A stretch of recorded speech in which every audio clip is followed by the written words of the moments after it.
जाओ। ओके, अस्सलाम वालेकुम एंड वेरी गुड मॉर्निंग। सुबह पाकिस्तान के साथ मैं हूं आपकी मेजबान जरिया आरिफ और मेरे साथ हैं मोहम्मद शुएब। नाजरीन गुड मॉर्निंग। आज प्रोग्राम का आगाज करते हैं सबसे बड़ी खबर के साथ। हुकूमत ने पार्लियामेंट के मुश्तरका इजलास में इलेक्ट्रॉनिक वोटिंग और ओवरसीज पाकिस्तानीज को वोट का हक देने के अलावा 32 ऐसे बिल हैं जो कसरत राय से मंजूर कर लिए। यूं तो 32 बिल, लेकिन ये 2 बिल हैं जिस पर बात बहुत ज्यादा हो रही है, होनी भी चाहिए चूंकि खासा वक्त लगा। पार्लियामेंट में हुकूमत ने एक बार फिर अपनी बरतरी को साबित कर दिया और यूं हम कह सकते हैं कि अब आने वाले आम इंतखाबात में ठप्पा नहीं चलेगा बल्कि बटन दबाया जाएगा। तो पार्लियामेंट के मुश्तरका इजलास में मुख्तलिफ बिल्स पर रायशुमारी हुई और फिर हमने देखा कि हुकूमत ने अपोजिशन के 203 वोटों के मुकाबले में 221 वोट लेकर 18 वोटों की बरतरी साबित कर दी। यूं तो जीतने के लिए 1 वोट भी काफी होता है, लेकिन जब आप ऐवान में बैठे हो और हुकूमत में हो और आपने इतने बिल पास करवाने हो, 50 बिल पेश किए गए थे, 32 बिल मंजूर हुए और वो भी इतनी बड़ी अक्सरियत के साथ। तो कौमी असेंबली से मंजूर होने वाले बिल के मुताबिक इलेक्शन कमीशन बैरून मुल्क मुकीम पाकिस्तानियों को वोट का हक देने के लिए नादरा या किसी दूसरे इदारे के साथ मिलकर काम करेगा, जबकि आम इंतखाबात में इलेक्शन कमीशन वोटिंग के लिए इलेक्ट्रॉनिक वोटिंग मशीन इस्तेमाल करेगा। क्या बात, आपको याद है हमने इसी शो पर इलेक्ट्रॉनिक वोटिंग मशीन किस तरह से इस्तेमाल की जा सकती है, व्हाट इज ईवीएम, इस पर डिटेल सेगमेंट किया था। इलेक्ट्रॉनिक वोटिंग मशीन, इससे मुतालिक आपको फिर बताते हैं। वफाकी वजीर बराए science and technology Shibli Faraz sahab के मुताबिक पाकिस्तान को इंतखाबात के लिए, यानी आम इंतखाबात के लिए कम अज़ कम 6 लाख इलेक्ट्रॉनिक वोटिंग मशीन्स खरीदना होंगी, क्योंकि उन्होंने ये कहा है कि पाकिस्तान एक साल में 10 लाख इलेक्ट्रॉनिक मशीन्स तैयार करने की सलाहियत रखता है, जो कि 2023 के आम इंतखाबात के लिए नाकाफी, जो कि 60 लाख रिक्वायर्ड है इलेक्ट्रॉनिक वोटिंग मशीन्स। लेकिन फिर भी अगर 10 लाख भी एक साल में तैयार होते हैं, 2 साल हमारे पास हैं, तो मैक्सिमम कितना हम यूटिलाइज कर पाएंगे 2023 के आम इंतखाबात में, इस पर भी आगे चलकर हम बात करेंगे। और नाजरीन, जब हम बात कर रहे हैं इस बिल की पार्लियामेंट से मंजूरी की, तो इसके बाद पाकिस्तान अब उस फहरिस्त में शामिल हो गया, उन ममालिक की फहरिस्त में शामिल हो गया जहां इलेक्ट्रॉनिक वोटिंग मशीन का इस्तेमाल किया जाएगा। बिल्कुल, और इस पर बड़ी एफर्ट की गई।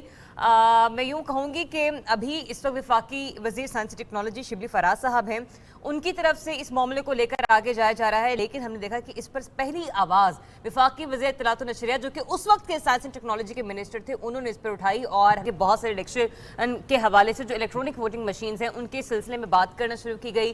कुछ मॉडल्स तैयार किए गए और फिर देखा गया कि कौन सा मॉडल पाकिस्तान के लिए बेहतर रहेगा। तो इस वक्त पाकिस्तान के अलावा दुनिया में 31 ममालिक ऐसे हैं जहां इलेक्ट्रॉनिक वोटिंग मशीन इस्तेमाल की गई हो या फिर हो रही हो। तो पाकिस्तान भी अब उन ममालिक में शामिल होगा जो शफाफ इंतखाबात के लिए इलेक्ट्रॉनिक वोटिंग मशीन इस्तेमाल कर रहा है, और मजमूई तौर पर 31 ममालिक इलेक्ट्रॉनिक वोटिंग मशीन को इंतखाबात में इस्तेमाल कर चुके हैं। और इसमें अगर हम बात करें कि नमीबिया ये अफ्रीका का पहला मुल्क है जहां 2014 से इलेक्ट्रॉनिक वोटिंग मशीन्स का इस्तेमाल किया जा रहा है। स्कॉटलैंड, जनूबी कोरिया, यहाँ पर बैलेट पेपर्स की जो गिनती है इसके लिए भी मशीन्स का इस्तेमाल किया जाता है, मशीन्स को यूटिलाइज किया जाता है टू काउंटिंग।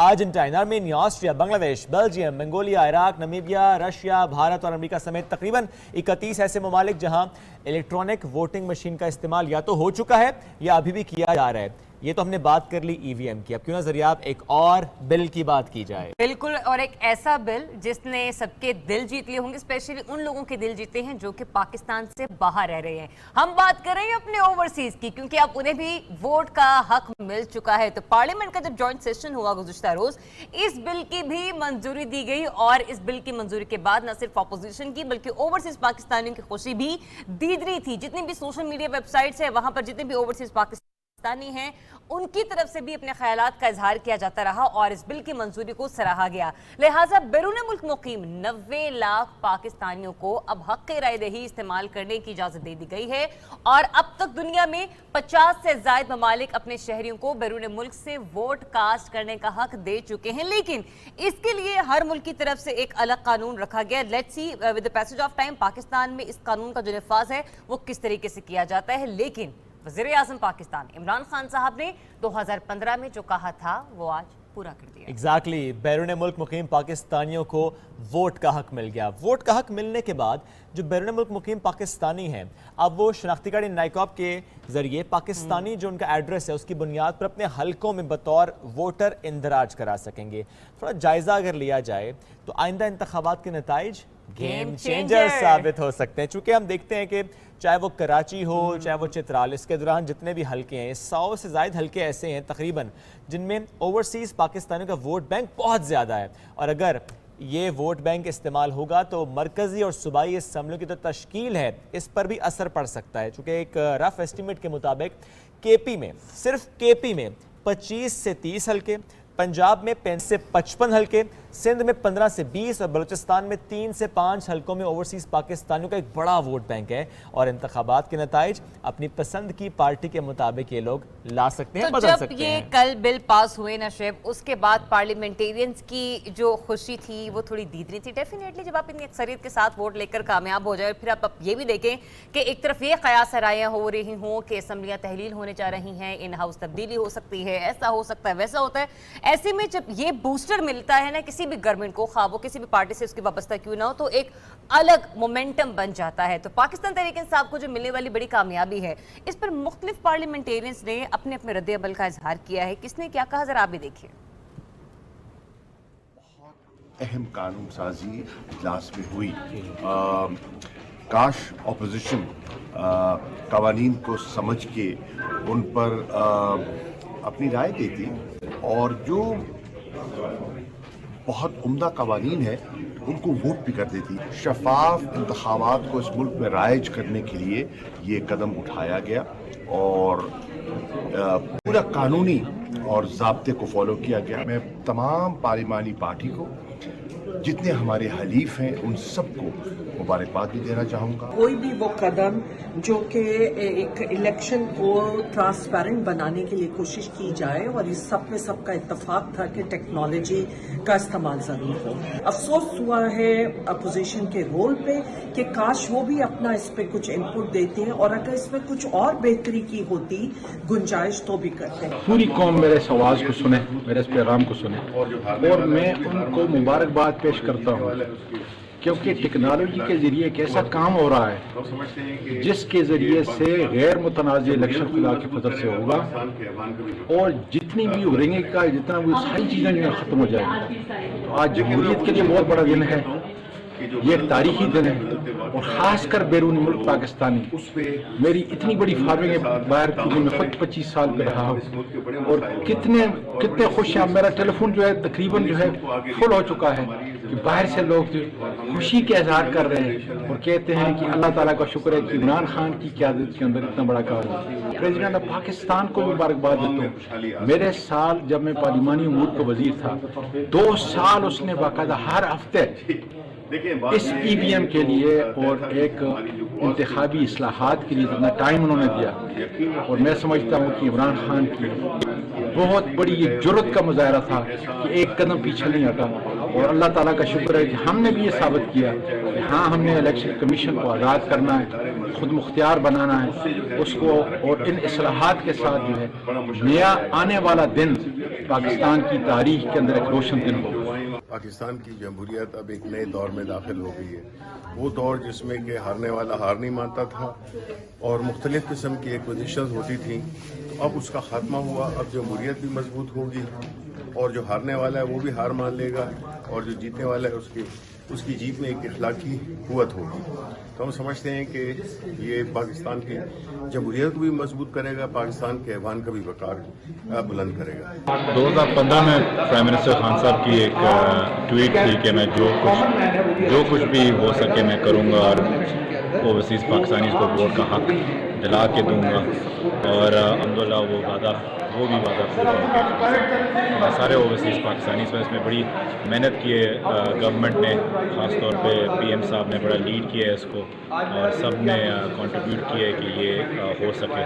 और ये कुछ 9 मिलियन लोग हैं हमारे जो बाहर रहते हैं, 6 मिलियन हमारे जो यहाँ से काम करने के लिए बाहर जाते हैं, 3 डायस्पोरा हमारा रफली। तो उन लोगों की बहुत सी आसानी भी पैदा होगी, उनकी मुल्क के अंदर स्वेट एक्विटी पैदा हो जाती है। जब आपकी स्वेट एक्विटी आ जाती है, वोट का हक मिल जाता है, उसका मतलब है कि कि आप ज़्यादा उस वोट के अंदर इन्वेस्ट भी करते हैं, आते भी हैं, आपकी एक इन्वॉल्वमेंट भी है। ये बहुत बड़ी अचीवमेंट है एक, और दूसरी जो सबसे बड़ी बात ये है कि बैरून मुल्क पाकिस्तानी जो पाकिस्तान का दर्द भी रखते हैं और पाकिस्तान के कई करोड़ ख़ानदानों को वो पालते भी हैं, और साथ साथ हमारे लिए बहुत एक सोर्स हैं फॉरेन करेंसी का और हमारे लिए फॉरेन रिजर्व का, उनको डायरेक्ट पार्टिसिपेट करने का ये मौका दिया जा रहा है। प्राइम मिनिस्टर का हमेशा हमारा तहरीक इंसाफ का फर्स्ट डे जो एजेंडा था वो ये था ही कि हमने लोगों के लिए आसानियां पैदा करनी और शफाफियत लेके आनी। ये मशीन का जो ब्रीफिंग हमने देखी है, जो सारी चीजें इसमें ऐसी कोई चीज नहीं है, और कि लाइट का मतलब नहीं है, ये बैटरी सिस्टम है, उसके अंदर बाकायदा जहाँ पे भी होगा एक्स्ट्रा बैटरीज का वो रखा हुआ उन्होंने ऑप्शन, सारी चीजें हैं। बड़ा फख्र है हमें कि हमारे लीडर ने ये वादा पूरा किया। और दूसरा 1988 से लेके 2018 तक तमाम इलेक्शंस में धांधली के इल्ज़ामात लगे, उसका भी कलकमा कर दिया गया। अब इलेक्ट्रॉनिक वोटिंग मशीन पे होगा इलेक्शन, पाकिस्तान के अंदर इलेक्शन का कल्चर चेंज होगा। हमने वाकई तब्दीली के बिल लेके आए हैं। आप देखें बिलों के अंदर आपकी इलेक्शन का जो मसला था वो भी सॉल्व होगा, वो जो हमारा एंटी रेप बिल था वो भी रुका हुआ था वो भी सॉल्व होगा, और बेशुमार और ऐसे बिल आए हैं जो तारीख साज हैं और आइंदा नस्लें हमें हमेशा याद करेंगी। कामयाब हुए हैं हम लोग, आइंदा 2 साल भी इसी तरह हम कामयाबी के साथ गुजारेंगे, और ज़िंदगी रही तो अगले 5 साल भी हमारे ही होंगे। न्यूट्रल एम्पायर का जो कॉन्सेप्ट था इमरान खान का, पॉलिटिक्स में भी जो है वो इंट्रोड्यूस हो गया है। इंशाल्लाह 2023 का जो इलेक्शन होगा वो इन EVMs के थ्रू होगा, और पूरे पाकिस्तान को, सब सियासी पार्टीज़ को भी वो कबूल होगा, और ये पाकिस्तान की फतह होगी। ज़रूरत इस अमर की थी कि हम अपने इलेक्ट्रल सिस्टम को, पूरा निज़ाम को ठीक करें, और ये अब इलेक्ट्रॉनिक वोटिंग मशीन एक चीज़ जिससे शफाफियत, ट्रांसपेरेंसी और गैर जानिबदार और एक बिल्कुल फ्री एंड फेयर इलेक्शंस के ज़ामिन बनेगी। पहले भी हमने जॉइंट सेशन में अपने तमाम लेजिस्लेशन बाअहसन तरीके कंप्लीट किया। जमहूरियत की फतह का दिन है। पाकिस्तान में आने वाले वक्त में एक ट्रांसपेरेंट जो इलेक्टोरल सिस्टम है उसके राइज होने का दिन है। EVM का जो बिल है, इलेक्ट्रॉनिक वोटिंग मशीन का, वो मंजूर हो चुका है। उससे बहुत बड़ी खबर हमारे ओवरसीज़ पाकिस्तानी, जब हमने हुकूमत ली थी, अगर दिवालिया नहीं हुआ था तो उसमें सबसे बड़ा रोल हमारा ओवरसीज़ पाकिस्तानीज़ का था, जो $20 अरब बाहर से भेजते थे। और अल्हम्दुलिल्लाह इस साल जो हम क्लोज करेंगे $32 अरब वो बाहर से भेजेंगे, उनका हमने वोटिंग राइट इस्टेब्लिश कर दिया है। पिछले 74 साल से पाकिस्तान में बच्चों और ख़वातीन के ख़िलाफ़ जो जिनसी ज़्यादती होती थी, कवानीन तो थे बट सज़ा इम्प्लीमेंट नहीं हो सकती थी अदालतों से। इस हुकूमत ने, इमरान खान ने, उनको कितनी माएँ और कितने बच्चे दुआ देंगे, शुक्रिया उनका अदा करेंगे कि अब कानून ऐसा आया है कि बच्चों के साथ अगर कोई ज़्यादती करे या ख़वातीन के साथ तो आप उनको सज़ा दे पाएंगे। ये जो सारे बिल पास हुए हैं उसका मतन और उसका जो सेंट्रल पॉइंट था वो यही था कि हम यहाँ पर अपनी नस्लों के लिए, अपने मुल्क के लिए हम ऐसा एक निज़ाम छोड़ के जाएँ, ऐसा निज़ाम बनाएं जिसमें कभी किसी को कोई शिकवा न। निज़ाम की खराबी पर तो सब बात करते हैं, निज़ाम को दुरुस्त कैसे किया जाना चाहिए उस पर बात कम होती है, लेकिन अब लगता ही है कि बात उस पर भी हो रही है, काम उस पर भी हो रहा है। जब भी इंतखाबात होते हैं बाद में हम एक ही सदा सुनते हैं, हो गई धांधली, कोई और इलेक्शन चुरा गया। लेकिन अब ऐसा नहीं चलेगा। उम्मीद तो यही है कि अब ऐसा नहीं चलेगा, क्योंकि शिबी फराज साहब ने एक जुमला कहा, मैं दोहरा देता हूं यहाँ पर। उन्होंने कहा कि अब जमहूरियत में कुछ ऐसा मामला होगा कि जो जीतेगा उसे इखलाकी तौर पर भी एक सपोर्ट मिलेगी कि वाकई जीत उसकी है। इस पर मजीद भी बात करेंगे। हमारे मेहमान भी हमें वक्तन फ़वक्तन ज्वाइन करते चले जाएंगे। तज्ज़कार नसीम सिद्दीकी साहब ने हमें ज्वाइन किया, उनसे हम गुफ्तगू करेंगे। अस्सलाम वालेकुम सर, कैसे हैं आप? वालेकुम सलाम, गुड मॉर्निंग। मैं बिल्कुल ठीक ठाक। ग्रेट सर, इससे पहले कि मैं आपसे पूछूं कि what's the way forward now for overseas Pakistani in casting a vote, मुझे थोड़ा सा बताएं पार्लियामेंट का माहौल आपने कल कैसा देखा? पार्लियामेंट का माहौल तो कल देखने के काबिल नहीं था, क्योंकि अगर कोई बच्चा देख रहा था तो वो ज़रूर वहाँ पे रोना शुरू कर देता, क्योंकि वहाँ पे ऐसा झगड़े वाला माहौल बनाया गया था। और सबसे बुरी बात यह है कि स्पीकर को, जो कस्टोडियन ऑफ द हाउस होता है, उसकी इज्जत नहीं करते, उसके सामने जाके इकट्ठे हो जाते हैं और वहाँ पे पेपर जो है वो फाड़ फाड़ के फेंक रहे होते हैं। उनके ऊपर आयतें भी लिखी होती है, बिस्मिल्लाह रहमान भी लिखा होता है। तो ये जो पढ़े लिखे लोग हैं, जो कौम के नुमाइंदे हैं, उन्हें ये हरकत नहीं करनी चाहिए। बल्कि एक दफ़ा तो ऐसा हुआ कि उन्होंने कागज़ फाड़ के स्पीकर की तरफ फेंके, जो स्पीकर के मुंह पे भी लगे, लेकिन उन्होंने बड़ा उस वक्त वहाँ पे सब्र का मुजाहरा किया और कोशिश करते रहे कि किसी तरह असेंबली का माहौल जो है वो पुरसुकून हो जाए। ठीक है तो नसीम हम साहब, ये कहें कि ऑपोजिशन ने कल भरपूर कोशिश की कि किसी भी तरीके से इस पार्लियामेंट के सेशन को हाईजैक किया जाए। आपने कहा ना कि स्पीकर ने बड़ी बुर्दबारी का मुजाहरा किया, वरना ये इजलास मुलतवी भी हो सकता था अगर शोर शराबा या ये धींगा मुश्ती चलती रहती। जी बिल्कुल, क्योंकि अपोजिशन की जो अददी तादाद है वो कम थी और उनको पता था कि ये तमाम बिल पास हो जाएंगे, तो वो बिल्कुल कोशिश इस तरह कर रहे थे कि यहाँ पे कोई हंगामा हो जाए, कोई लड़ाई झगड़ा हो जाए। सिर्फ स्पीकर ही नहीं, कल जो हुकूमती बेंचों ने भी बड़े सब्र का मुजाहरा किया, क्योंकि अपोजिशन की तरफ से एक दो लोग जो है जैसे मुर्तज़ा साहब थे, उन्होंने बहुत ज़्यादा जो है वहाँ गड़बड़ फैलाने की कोशिश की, लेकिन बायसन सारे तरीके जो है वो स्पीकर साहब ने वहाँ पे करवा दी। ठीक है नसीम साहब साथ रहेगा। इस वक्त हमें ज्वाइन किया वफाकी वज़ीर इत्तलात व नशरियात फवाद साहब ने। फवाद साहब बेहद शुक्रिया आपके वक्त देने के लिए। फवाद साहब, कितनी बड़ी कामयाबी तस्वर की जाए इसको आपकी गवर्नमेंट के लिए, PTI के लिए, क्योंकि बहुत आवाज़ उठाई ओवरसीज़ पाकिस्तानीज़ के लिए भी, और जैसा ज़रिया आपने चंद लम्हात पहले कहा ना कि जब आप वज़ीर साइंस एंड टेक्नोलॉजी थे तो आपने स्टार्ट किया था ये EVM पर काम करना, तो कितनी बड़ी कामयाबी समझते हैं PTI गवर्नमेंट की? मेरा ये ख्याल है कि पहली बात तो ये है कि ये कोई तरीके इंसाफ का या इमरान खान का कोई ज़ाती एजेंडा नहीं था कि इलेक्टोरल रिफॉर्म्स का होना। इंतखाबी इस्लाहात इसलिए होना ज़रूरी है कि देखिए पूरे मुल्क में जब भी इलेक्शंस होते हैं, जो हारता है वो कहता है कि जी इलेक्शन में धांधली हुई है। तो अब क्या करें, यही हाल पहले जिस तरह वज़ीर-ए-आज़म मिसाल देते हैं क्रिकेट में था, जहाँ पे आप देखते थे जो टीम हारती थी वो कहती थी हम अंपायरों की वजह से हारे हैं। अब जब ये सिचुएशन है तो जाहिर है कि हमने एक इस्लाह की तरफ जाना है, हमने कोशिश करनी है कि कुछ ऐसी लेजिस्लेशन आए, कुछ ऐसा निज़ाम बनाया जाए कि जिसमें तमाम लोग उस निज़ाम से मुतमईन हो, हारने वाला भी मुतमईन हो, जीतने वाला भी मुतमईन हो। अब ये इलेक्ट्रॉनिक वोटिंग मशीन जो है ये एक इंश्योर करती है कि जो वोट का जो तकद्दुस है वो बरकरार रहे।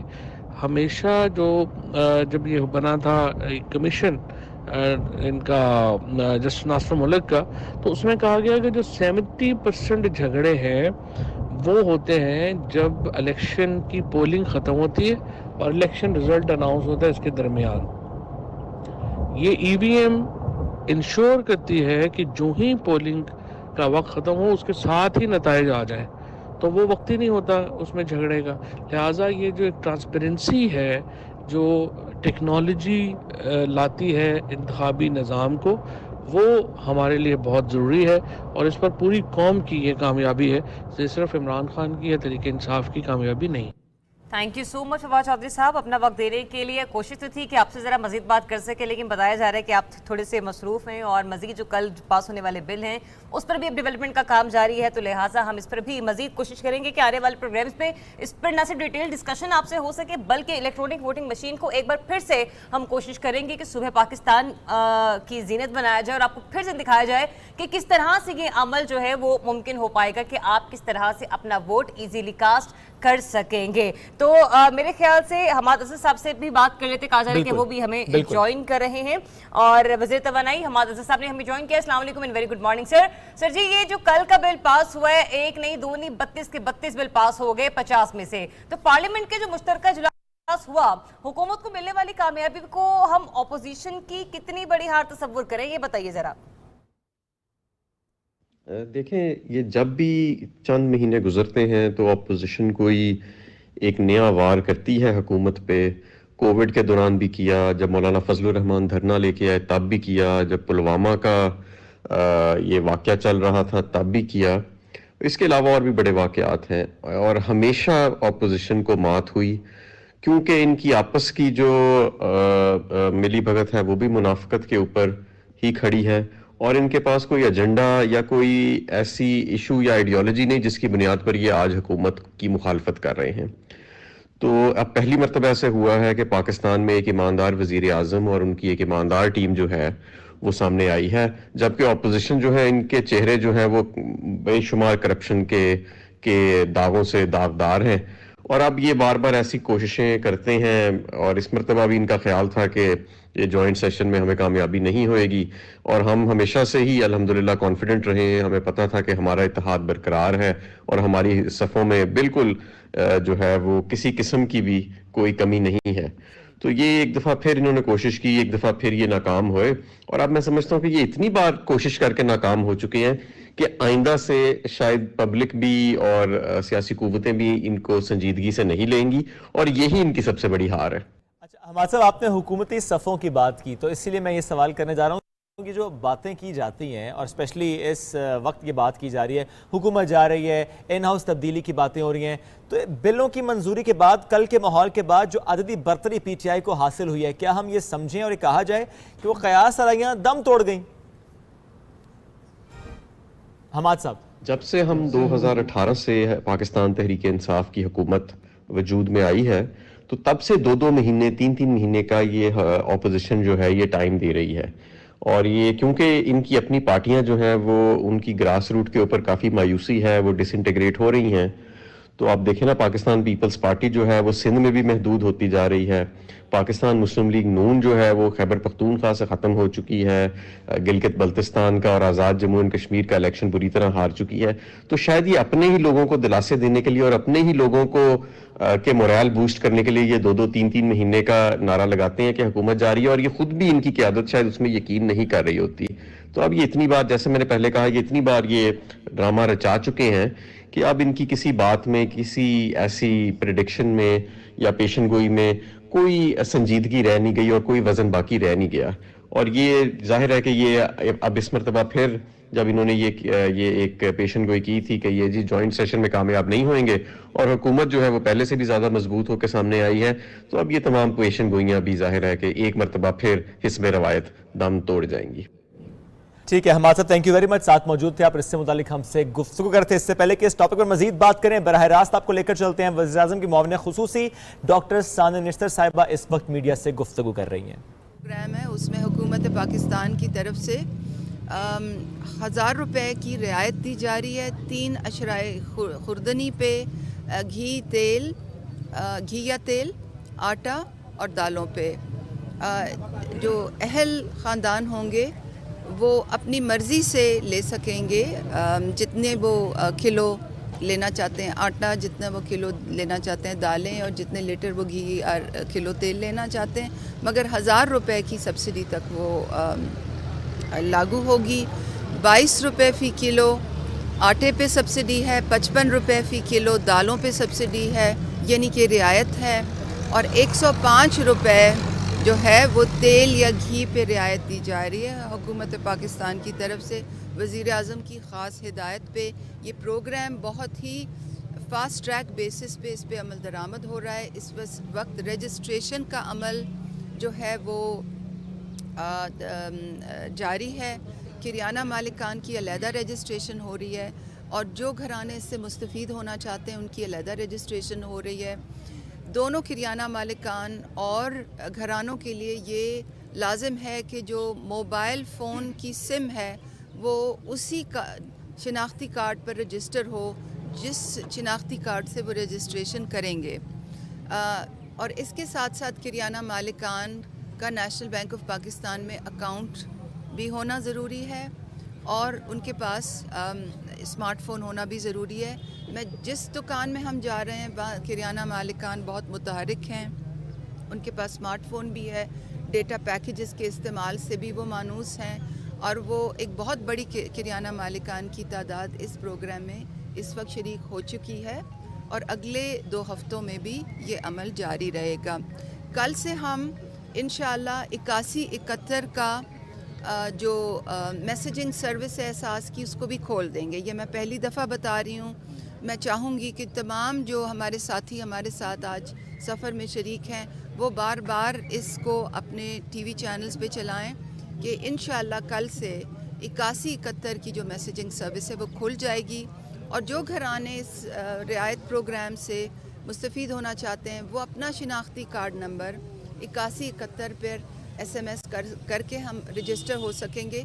मगर इस बात का ख़ास ख्याल रखें कि वो जिस सिम से अपना, जिस मोबाइल फ़ोन से अपना शिनाख्ती कार्ड हमें भेजें, उसकी सिम उसी शिनाख्ती कार्ड पर रजिस्टर हो, क्योंकि अगर नहीं होगी तो फिर हम उनको दोबारा मैसेज करेंगे कि आपकी रजिस्ट्रेशन ठीक नहीं हुई।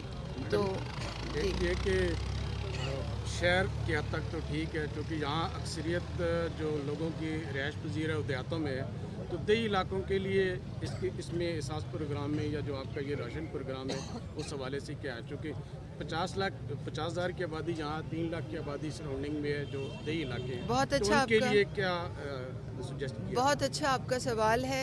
ये जो एहसास राशन रियायत का जो प्रोग्राम है, ये पाकिस्तान के किसी भी शहर, किसी भी गांव, किसी भी कस्बे, किसी भी यूनियन काउंसिल, किसी भी तहसील में कोई भी किराना स्टोर जो है, चाहे वो इस तरह का बड़ा किराना स्टोर हो या चाहे वो कोई एहसास किफ़ालत की बेनिफिशरी खातून हो जिसने अपने घर में दुकान खोली हो, सब ये ऐप डाउनलोड करके और जांच पड़ताल के बाद इस प्रोग्राम में शामिल हो सकते हैं। उनके लिए बैंक अकाउंट होना लाजमी है क्योंकि उसमें रियायत राशन प्रोग्राम शहर शहर ले जाने के मिशन पर हैं डॉक्टर सानिया निश्तर साहिबा। गुज़श्ता रोज़ हमारे प्रोग्राम में भी शरीक थी और 8171 से मुतालिक उन्होंने गुफ्तगू की थी कि जुम्मे से इसको खोल दिया जाएगा जहां पर आप अपना ID कार्ड नंबर भेजकर रजिस्टर कर सकते हैं, लेकिन उसके लिए ये बहुत ज़रूरी है कि जिस मोबाइल फ़ोन से आप ये मैसेज कर रहे हैं वो सिम आपके अपने नाम पर रजिस्टर हो।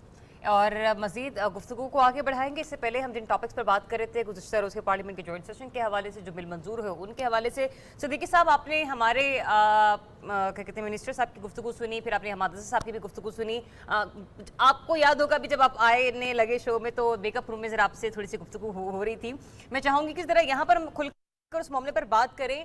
हमाद साहब से भी जो हमने क्वेश्चन पूछा था वो ये कि जो कयास आराइयाँ थी कि असेंबली में चेंज आ सकता है, इन हाउस तब्दीली पॉसिबल है, ज़रा इस पर भी कमेंट कीजिएगा। दूसरा ये भी कि 9 लाख पाकिस्तानियों को जो वोट कास्ट करने का अब हक दिया गया है, प्रोसीजर क्या होगा, आपको क्या लगता है ये कितनी आसानी से मुमकिन हो पाएगा? इन दोनों मामला पर ज़रा कमेंट कीजिएगा। शुक्रिया ज़रिया। आप देखेंगे ये कयास आराइयाँ तो अपोजिशन बहुत अरसे से कर रही है क्योंकि अपोजिशन खुद मुत्तहिद नहीं हो पा रही। आपने देखा कि PDM के भी जितने जलसे और जुलूस उन्होंने किए या धरनों की बातें की या इस्तीफ़ा देने की बात की या लॉन्ग मार्च की बात की, तो उनमें आपस में इत्तेफाक नहीं हो रहा। तो वो कोई मौका ऐसा हाथ से नहीं जाने देते जहाँ पे वो चाहते हैं कि प्राइम मिनिस्टर इमरान खान का कोई मुतबादिल आ रहा है या गवर्नमेंट जा रही है। लेकिन आपने देखा कि कल के बिल पास होने के बाद जो है ये बात साबित हो गई कि हुकूमत इस वक्त बहुत मजबूत है, प्राइम मिनिस्टर इमरान खान साहब बहुत ज़्यादा मजबूत है और उनके जितने इत्तेहादी भी हैं वो उनके साथ इंटेक्ट हैं। तो वो तो सारी अफवाहें उनकी दम तोड़ गई। जहाँ पे आपने 90 लाख पाकिस्तानियों की बात की कि उनको वोटिंग का हक मिल गया है, तो ये बहुत आसान तरीका अभी जिस तरह एहसास कि उसमें सानिया निश्तर साहिबा बता रही थी, अब तो डिजिटल दौर आ गया है।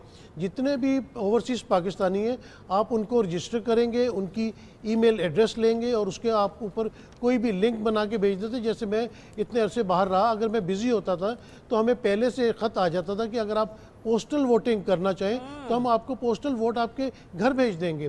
तो वहाँ पे कोई और दूसरा इस्तेमाल नहीं कर सकता। हमारा नादरा का सिस्टम इतना ज़बरदस्त हो गया है कि आप देखें कि जब वैक्सीनेशन शुरू हुई है तो वैक्सीनेशन पे आप सिर्फ मैसेज भेजते थे, आपको मैसेज आता था, आप जाके वैक्सीन लगवाते थे। और जिन लोगों ने गलत नामों से जैसे साबिक वज़ीर-ए-आज़म के नाम पे वैक्सीन लगवाने की कोशिश की तो वो फ़ौरन पकड़े गए। इसी तरह जो EVM आई है वो अगर वोटिंग करेंगे तो उसमें धांधली के खदशात बहुत ज़्यादा कम हो जाएंगे। जिसका शनाख्ती कार्ड होगा वो अपना शनाख्ती कार्ड खुद अपने साथ लेके आएगा, मशीन में डालेगा, बटन को प्रेस करेगा, उसमें से पर्ची निकलेगी और वो वोट कास्ट हो जाएगा। तो दुनिया में जो है वो तब्दीली आ रही है।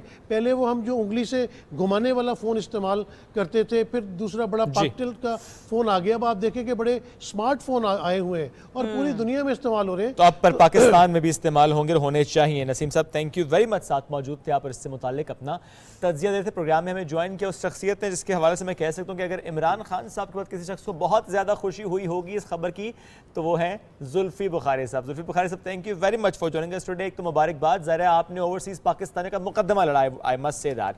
तो अब इलेक्शंस में वोट कास्ट करने का जो मौका ओवरसीज़ पाकिस्तानियों को मिल रहा है, 90 लाख ओवरसीज़ पाकिस्तानी, ये पाकिस्तान के मुस्तकबिल के लिए कितना अहम है और इससे पीछे गवर्नमेंट की कितनी बड़ी कामयाबी तस्वुर किया जाए? सबसे पहले तो मैं कहता हूँ कि ये बहुत बड़ी कामयाबी है प्राइम मिनिस्टर इमरान खान साहब की, पाकिस्तान तहरीक इंसाफ की और पाकिस्तान की। पाकिस्तान एक ऐसा मुल्क है जो बड़ा रिलाई करता है अपने ओवरसीज़ डायस्पोरा के ऊपर, ओवरसीज़ पाकिस्तानीज़ के ऊपर, जैसे कि वियतनाम हो गया, फ़िलिपींस हो गया, मलेशिया हो गया, लेबनान हो गया, इंडिया हो गया। तो पाकिस्तान भी रेमिटेंसेस के ऊपर, अपने ओवरसीज़ की इन्वेस्टमेंट FDI के ऊपर भी बड़ा रिलाई करता है। आप देखते हैं कि रेमिटेंसेस हमारी कुछ 32 बिलियन तक चली गई और इसकी वजह से इकोनॉमी हमारी बच जाती है और स्टेबल हो जाती है। अब हम सिर्फ रेमिटेंसेस पे तो नहीं रह सकते थे कि ओवरसीज़ पाकिस्तानीज अच्छे हैं वो पैसे भेजते रहें। हमें क्या करना था कि हमको ओनरशिप देनी थी अपने मुल्क की, कि वो भी आने वाले इलेक्शंस में और उसके बाद आगे पाकिस्तान में अपनी लीडरशिप, उनको चुनने का हक हो, वोट करने का हक हो, अपनी ओनरशिप हो इस मुल्क के अंदर। जितनी आप उनको ओनरशिप देंगे कि देखें बाकी पाकिस्तानी शहरी जो यहाँ रहते हैं उतने जितना आप उनका हक है उतना आपका भी हक है, तो वो जब अपनी लीडरशिप वो देख सकते हैं कि उनका वाकई वोटिंग का राइट है, तो उस लिहाज से वो फिर और इन्वेस्टमेंट भी लेके आएंगे, माली तौर पे भी और अपने तौर पे भी एक ब्रेन गेन भी आपको आएगा, क्योंकि वो कहेंगे कि हम वोट भी कर सकते हैं। तो ये शुरू सिर्फ वोट से होता है, लेकिन इसका आखिर ये होता है कि ओवरसीज़ पाकिस्तानी और भी पाकिस्तान को ओन करें। और ये बहुत बड़ा एक असासा आपको नज़र आएगा कई सेक्टर्स के अंदर और कई वेरिएंट्स के थ्रू। तो ये बहुत बड़ी कामयाबी है। और जो पाकिस्तानी जो बेचारे यहाँ से जाते हैं बाहर दूर काम करते हैं, लेबर कैंप्स में रहते हैं, उनका दिल, उनकी फैमिलीज़, उनकी बच्चे सब यहाँ होते हैं और वो समय और उनको अपने गांव और अपने इलाकों का बहुत अच्छा पता होता है। तो ये उनके लिए बड़ा नामुमकिन हो जाता है कि जी वो लाखों रुपए खर्च करें और वापस आए वोट के लिए। क्यों ना जहाँ वो हैं वो वहीं वोट करें, जैसे बाकी मुल्कों में भी ऐसे होता है। तो इसलिए उन लोगों के लिए जो 6 मिलियन में उनकी तादाद है, बड़ी ज़रूरी है कि वो अपना वोट डाल सकें। वो पूरी ज़िंदगी तो बाहर नहीं रह रहे ना, वो तो वहाँ जाते हैं 4-5 साल, 6 साल, 2 साल काम करते हैं। हर बंदे की अपनी सिचुएशन होती है, लेकिन इसका ये मतलब तो नहीं कि वो वोट ही ना कर सके। और अगर वोट करना हो तो लाखों रुपए वो खर्च करके यहाँ आए और वोट करें। क्यों ना हम टेक्नोलॉजी का इस्तेमाल करें, जब हर चीज़ में टेक्नोलॉजी कामयाब साबित हुई है तो इसमें क्यों नहीं। और जब और मुल्कों ने किया तो यहाँ पे भी होना चाहिए। अच्छा जुल्फी साहब, एक यूं कह लीजिए कि स्टेटमेंट हमें सुनने को मिली, एक मुतालबा सामने आया ऑपोजिशन की तरफ से, कहा यह गया कि ओवरसीज पाकिस्तानियों को मौका देना अगर चाहती है ये गवर्नमेंट और इतना ही ज़रूरी है उन्हें सामने लेकर आना, तो फिर उनके लिए अलग से सीटें क्यों नहीं मुख्तस कर दी जाती। ये बताइएगा ऑपोजिशन का ये मुतालबा आपके नज़दीक कितना जायज़ है, और अगर ऐसा है भी तो क्या ये पॉसिबल है आने वाले वक्तों में? क्योंकि तरमीम तो मुस्तरद हुई है। अब नून लीग और पीपीपी सब ट्वीट कर रहे हैं ओवरसीज पाकिस्तानीज हमारी जान है, हमारी दरकन है, हमारी पत्नी फलाना है और ये है, लेकिन जी आप आए नहीं और वोट ना करें और ये ना करें। वो चाहते हैं कि आप लोग वोट ज़ाया करें, पैसे ज़ाया करें और यहाँ आके वोट करें। या शहबाज शरीफ साहब ने या किसी ने मुझे याद है दी थी एक रिकमेंडेशन के जैसे कि वुमेन सीट्स होती हैं, हम इनको सीट्स एलोकेट करें, 6 सीट्स आई थिंक उन्होंने बोला था या 8 सीट्स। देखें वो आइडिया ऐसे लगता है कि ठीक है बाहर से आपको रिप्रेजेंटेशन आ जाती है, लेकिन कौन कहता है कि वो बंदा उस जगह की रिप्रेजेंटेशन है। पहली बात कि शायद वो बंदा लंदन में इतना पॉपुलर ना हो, क्या वो अपना एक वोटिंग सिस्टम फिर लंदन से तय करे, या और जो वोट कर सकते हैं वहाँ वो क्या पाकिस्तान के बारे में जानते हैं, क्या वो उसके लिए वोट कर रहे हैं, तो वो कॉम्प्लिकेटेड हो जाता है। और दूसरी चीज़ जो मेन चीज़ है जो ऑपोजिशन एक साजिश करना चाह रही थी बेसिकली, कि जब आप 9 मिलियन आप कर लें, हमारा डायस्पोरा 9 मिलियन, लेट्स से उस 9 मिलियन से 6 या 7 मिलियन वोट कर सकते हैं, तो अगर आप वो 7 मिलियन लोग 6 सीटों में डाल दें, इसका मतलब है कि रफली आपका 1 मिलियन एक सीट के पीछे वोट बैंक है। कोई कंस्टिट्यूंसी नहीं है पाकिस्तान में जो इसका 1 मिलियन वोट हो। एक आम एमएनए का 2 लाख अगर कोई ले ले तो वो 2 लाख से भी कम है, 1,80,000 बेसिकली ले लेते हैं तो वो जीत जाते हैं इलेक्शन। तो वो क्या करना चाह रहे थे कि वो 6, 7, 8 मिलियन लोग 6 सीटों में समेटना चाह रहे थे। लेकिन जब आप 6, 7 या 8 मिलियन लोग जितने की भी वोटिंग है रफली उनके बीच में 6 मिलियन, जब आप उसको स्प्रेड करते हैं उनके इलाकों में जहाँ से वो हैं, जहाँ का उनका नायका बना हुआ है, जहाँ उनका पासपोर्ट बना हुआ है, जिस इलाके से वो हैं, तो वो इलाके की वोट टिल्ट करते हैं। क्योंकि एक बड़ी तादाद अगर मालाकंड से हो या चरसदा से हो या जेलम से हो, तो अगर वो सारे ओवरसीज पाकिस्तानीज बाहर अगर सऊदी या यूएई में हो और वो वोट करने लगें, तो जो लोकल एमएनए है उसकी सीट लिटरली टर्न हो सकती है। आप इलेक्शंस जीत सकते हैं, तो उसकी बेसिकली वोटर टर्नआउट जो इसमें आपकी 20 या 25 सीट्स या 30 सीट्स बन सकती हैं, जो ओवरसीज पाकिस्तानीज के वोट से आप बेसिकली जो भी पार्टी है जिसकी वोट करें वो बड़ी अहमियत रखेंगे। इसलिए वो डरे हुए हैं क्योंकि उनको पता है कि उनमें से मेजॉरिटी सारी पीटीआई है, अगर सारी की सारी नहीं तो मेजॉरिटी तो पीटीआई की है। इसलिए वो डरे हुए हैं और वो कह रहे हैं नहीं नहीं 30 सीटों को या 25 सीटों को अफेक्ट ना होने दो, 6 में समेट लो, ज्यादा से ज्यादा 6 ही मिलेंगी ना पीटीआई को। तो इनकी साजिश ये थी।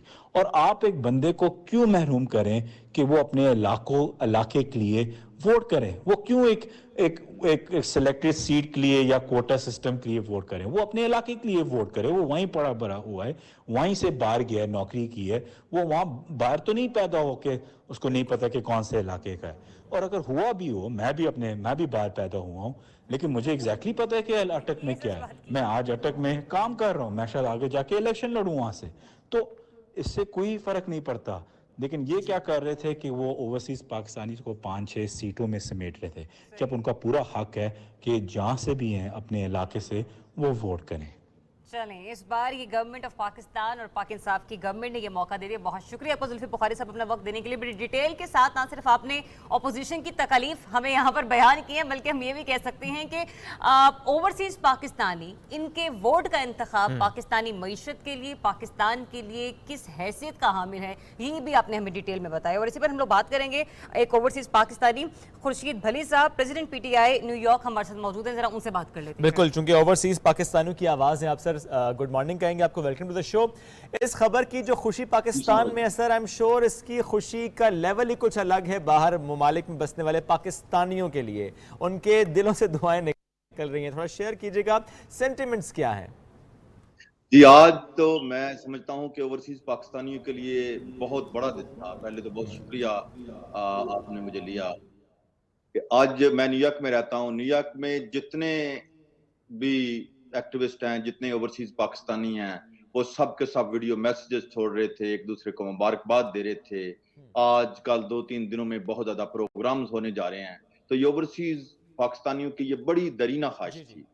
तो ये पाकिस्तान के प्राइम मिनिस्टर इमरान खान ने ये साबित कर दिया है जो उन्होंने वादा किया था हमारे साथ कि ओवरसीज पाकिस्तानियों को, जो समंदर पार पाकिस्तानी हैं, उनको स्टेक होल्डर्स बनाएंगे। ये आज उन्होंने अपना वादा जो है पूरा कर दिया। ठीक है सर, बहुत शुक्रिया। मैं वक्त कम था, वरना और भी गुफ्तगू करते आपसे, लेकिन ये वाकई बड़ी ज़रूरी थी ये गाना कि ओवरसीज़ पाकिस्तानी कितना खुश हैं इस खबर को लेकर। आइंदा आने वाले जो इंतखाबात हैं, ज़ाहिर है उसमें ओवरसीज़ पाकिस्तानियों को अब जो राइट टू वोट मिला है उससे अब तय होगा कि इलेक्शन किसका। चलें जी, ये तो हमने बात कर ली ओवरसीज़ पाकिस्तानियों को वोट का हक मिलने से मुतालिक। अब ज़रा हम बात करते हैं पेट्रोलियम मसनूआत से मुतालिक। आपको याद है कल भी हमने एक सवाल रखा था सामने मिनिस्टर साहबा के सामने, चूँकि उससे पहले मुजम्मिल असलम साहब ने एक टीज़र छोड़ा था कि ऐसा मुमकिन है कि प्लान हो जाए कि पाकिस्तान में जो पेट्रोलियम मसनूआत की कीमतों में हम इजाफा देख रहे हैं, ज़्यादा दुनिया भर में इजाफा हो रहा है। तो पाकिस्तान में अगर बाइक वाला है, कोई ऐसा जो अफोर्ड नहीं कर सकता इतना महंगा पेट्रोल, तो उसको सब्सिडी दी जाए, पेट्रोल में सब्सिडी दी जाए। तो अभी सब्सिडी क्या वाकई मिलेगी? ये तो एक मामला, लेकिन इसके साथ साथ दूसरा मामला वो ये है कि सिर्फ रिलीफ फराहम करने के लिए आवाम को, आप देखिए इमरान खान साहब 2 रोज़ पहले क्या ज़बरदस्त फैसला किया कि जो समरी भेजी गई कि 5 रुपये पेट्रोल की कीमत बढ़ाई जाए, समरी मुस्तरद कर दी। मैं कहूँगा पेज फाड़ के फेंक दिया इमरान खान साहब ने कि पेट्रोल प्राइस नहीं बढ़ेगी। इसके साथ एक और अच्छा काम क्या किया है गवर्नमेंट ने, वो ये है सेल्स टैक्स को 0 कर दिया है। ये माजी में कभी नहीं हुआ। तो इस पर बात करते हैं। तर्जुमान वज़ारत ख़ज़ाना मुज़म्मिल असलम साहब ने हमें ज्वाइन किए। मुज़म्मिल साहब, थैंक यू वेरी मच। मुझे याद है जब लास्ट टाइम आप आए थे, आपने तो हमारे सामने वो मामला भी रखा था कि माजी की हुकूमतों में जिस तरह टैक्स कलेक्ट किया जाता रहा पेट्रोलियम मसनूआत पर, तो अगर वही मामला अभी हम कॉपी कर देते तो प्राइस बहुत ऊपर चली जाती। एक बार नाज़रीन को फिर बता दीजिए कि इस वक्त सेल्स टैक्स कितना है। वैसे तो मैंने बताया 0, लेकिन मैं चाहता हूँ आप बताएं। अगर होता तो 17% होता। हाँ, नहीं, अभी तो 0 है। अगर सेल्स टैक्स उस तरह से लिया जाता जिस तरह माजी की हुकूमतों में लिया जाता रहा, तो आज पेट्रोल प्राइस क्या होती? चले, हम ऐसा समझते हैं कि हम एक गुब्बारे में चले जाते हैं और उसमें मुस्लिम लीग नून की हुकूमत हो, और मुस्लिम लीग हुकूमत जो पेट्रोल पे टैक्स लेती थी वही टैक्स अप्लाई हो जाए। तो वो आज हम और आप 195 रुपए का पर लीटर पेट्रोल ले रहे होते हैं, यानी कि 50 रुपए पर लीटर का फर्क है। और ये 50 रुपए पर लीटर जो है हुकूमत की आमदनी थी, जो हुकूमत ने पूरी की पूरी जो है इस वक्त छोड़ दी हुई है, क्योंकि आलमी मार्केट में तेल की कीमत बहुत ज़्यादा है, और दूसरी तरफ ये कि पाकिस्तान में तेल के अलावा और भी बहुत सारी चीज़ों की कीमतें बढ़ रही हैं, तो उसकी वजह से हुकूमत ने ये एहसास किया कि मज़ीद महंगाई ना बढ़े, क्योंकि एक आलमी जंग जिसे कहते हैं महंगाई की शुरू हो चुकी हुई है। उसमें जो है जितना भी अपने पाकिस्तान में लोगों को महफूज रखा जा सके, उसके लिए ये इकदाम किया गया। और जो इसमें सेल्स टैक्स है वो 0% है। सेल्स टैक्स ऐसी चीज़ है जो हुकूमत के लिए बहुत ज़रूरी है, ना सिर्फ हुकूमत के लिए, आगे सूबाई हुकूमतों में भी ये तकसीम होता है। हुकूमत ने 0% कर दिया है, जो पिछले 13 साल की तारीख में पहली दफ़ा देखा गया है, और मेरे ख्याल से अब ये रिकॉर्ड कोई और सियासी जमात नहीं तोड़ सकेगी, और किसी के अंदर इतनी जुर्रत भी नहीं होगी। ये जो है प्राइम मिनिस्टर इमरान खान की बोल्डनेस है, लेकिन इसमें थोड़ा सा मैं ये भी कहूँगा कि FBR और फाइनेंस मिनिस्टर को भी जो है, जो हमारे एडवाइजर टू फाइनेंस शौकत तरीन साहब हैं, उसको क्रेडिट जाता है, क्योंकि ये उन्होंने कॉन्फिडेंस दिया, और जो टारगेट से 225 अरब रुपए पहले 4 माह में हमने टैक्स जमा किया हुआ था, तो उन्होंने ये प्राइम मिनिस्टर के लिए स्पेस क्रिएट की कि ये प्राइम मिनिस्टर मुश्किल फैसला कर सके। आपने कहा ना कि कॉन्फिडेंस की दाद देनी पड़ेगी ना सिर्फ इमरान खान साहब की बल्कि उनकी टीम के हवाले से भी, और आपने शौकत तरीन साहब का भी जिक्र किया कि बताइएगा जब सेल्स टैक्स हम खत्म करते हैं तो डेफिनेटली हम ये देखेंगे कि ऑल्टरनेट पैरेलल कौमी खजाने पर जो बोझ है टैक्स रेवेन्यू की मदद में वो भी बढ़ता चला जाएगा। उसको मैनेज करने के लिए, उसको काउंटर करने के लिए आपके नज़दीक स्ट्रेटेजी क्या होनी चाहिए, या गवर्नमेंट की तरफ से अभी क्या स्ट्रेटेजी अपनाई जा रही है? देखिए, गवर्नमेंट की स्ट्रेटजी ये है कि गवर्नमेंट अपनी अगर पेट्रोल से नहीं तो कहीं और से अपनी आमदनी बढ़ाए, इसलिए वो कोशिश करिए कि ज़्यादा से लोगों को टैक्स नेट पे लाया जाए। जहाँ पे टैक्स की चोरी हो रही है उसको रोकने की कोशिश कर रही है, और GDP ग्रोथ जो है वो अगर 5% तक आती है तो हमारी टैक्स आमदनी भी अच्छी हो जाएगी। तो गवर्नमेंट इस वक्त कोशिश ये कर रही है, और इसी का नाम है बजटिंग। हमने माजी में देखा कि हाथ पैर फूल जाते थे, कभी इस तरह की चीज़ होती थी, तो वो जो है हुकूमतें जो हैं वो वन साइडेड फैसले लेती रहती थी। तो ये जो है अब अभी तक जो है चीज़ें इन कंट्रोल हैं। आपको हैरत होगी सुन के कि 30 रुपए पर लीटर पेट्रोलियम लेवी जो हुकूमत ने लेना था पर लीटर, वो अभी 9 रुपए 52 पैसे ले रही हैं, और सिर्फ पहली सेमाई में 120 अरब रुपए उसकी मद में जमा होने थे, और वो जो है 150 अरब रुपए, सिर्फ उसमें जो है 20 अरब रुपए जमा हो, 130 अरब रुपए हुकूमत ने वहाँ छोड़ दिया।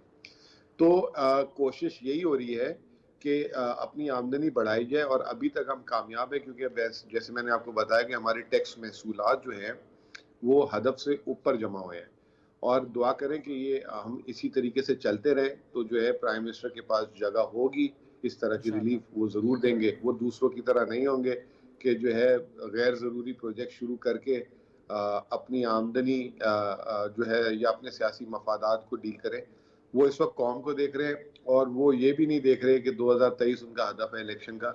उनका हदफ है पाकिस्तान सीधा हो जाए, और ये मुश्किल तरीन टाइम, ये जो आजकल महंगाई है, ये आप समझ लें कि कोरोना के पीरियड में सेहत का इम्तिहान था, अब जो है दुनिया में मईशत का इम्तिहान शुरू हो चुका है, और इसके असरात अभी नजर आना शुरू होंगे, अभी शुरू हुए नहीं है। तो मैं आपके तवस्सुत नजर आएंगे। हाँ, तो ये मैं आपकी तवस्सुत सबको बता रहा हूँ कि अपने आप को इस चैलेंज के लिए तैयार रखें, क्योंकि ये चैलेंज ऐसा है, ये किसी मसनूई या किसी एक फर्द या किसी हुकूमत का नहीं क्रिएट, ये आलमी चैलेंज है। हाँ, और इसमें जो है कौन सी हुकूमत किस तरह अपनी अवाम को जो है इससे बचा लेगी, ये जो है एक रेस होगी। कोरोना में तो आपको पता है पाकिस्तान नंबर 1 आ गया, इकोनॉमिस्ट ने भी बोल दिया कि पाकिस्तान की मईशत दुनिया में नंबर 1 रही, जिसने कोरोना में डील किया और मईशत को भी चलने दिया। अब इंशाल्लाह ताला इसमें भी हम अपनी पोजीशन छोड़ेंगे नहीं आलमी मार्केट, अपने ममालिक, दूसरे ममालिक के मुकाबले में। लेकिन जैसे कोरोना में हमें छोटे छोटे लॉकडाउन करने पड़े थे, सख्तियां करनी पड़ी थी, ऐसे सख्त फैसले हमें इस दौर में भी करने पड़ेंगे। तो अगर अवाम हुकूमत के साथ खड़ी होगी तो इंशाल्लाह ताला ये भी टाइम गुजर जाएगा। सिर्फ एक जुमला सर, सेल्स टैक्स जीरो हो चुका, लास्ट टाइम समरी गई मुस्तरद होगी, कि अभी भी इमरान खान साहब का ऑप्शन होगी कि दोबारा कोई समरी आती तो मुस्तरद कर सके, क्योंकि ऑलरेडी सेल्स टैक्स तो जीरो कर दिया? क्या क्वेश्चन होगा, या कि अब जो समरी गई कि पेट्रोल प्राइस बढ़ानी है, चूंकि आलमी मार्केट में प्राइस तो बढ़ रही है, तो प्राइस वाकई बढ़ेगी? देखिए, अब तो जगह खत्म हो गई है ना, अब जितना टैक्स था वो सारा का सारा छोड़ दिया। अब यही बात है कि अब हुकूमत आवाम से टैक्स लेने की जगह देना शुरू कर दे आवाम को टैक्स। ये तो आप वो वाली बात कर रहे हैं। तो आप इतना भी ना जुल्म करें कि हुकूमत ही चलाना बच्चे। ठीक है मुजम्मिल साहब, थैंक यू वेरी मच, साथ मौजूद थे आप और इससे मुतालिक तज्जिया दे रहे थे। लेकिन ये आपने बड़ी अच्छी बात की, मैं इसको दोहराऊंगा कि अभी जो असरात आना शुरू हुए हैं दुनिया भर में, यानी मईशत की मैं बात कर रहा हूँ, वो मजीद आएंगे। तो इसके लिए अपने आप को तैयार करना है, अपनी आमदनी को बढ़ाने की कोशिश खुद करनी है, सिर्फ गवर्नमेंट की तरफ नहीं देखना, खुद भी कुछ करना है, खुद भी हाथ पांव हिलाना है। इट्स अ ग्लोबल चैलेंज, हमें मिलकर इससे निपटने की कोशिश करनी है। छोटा सा वक्फा बड़ा जरूरी, वापस आएंगे, साथ रहिए।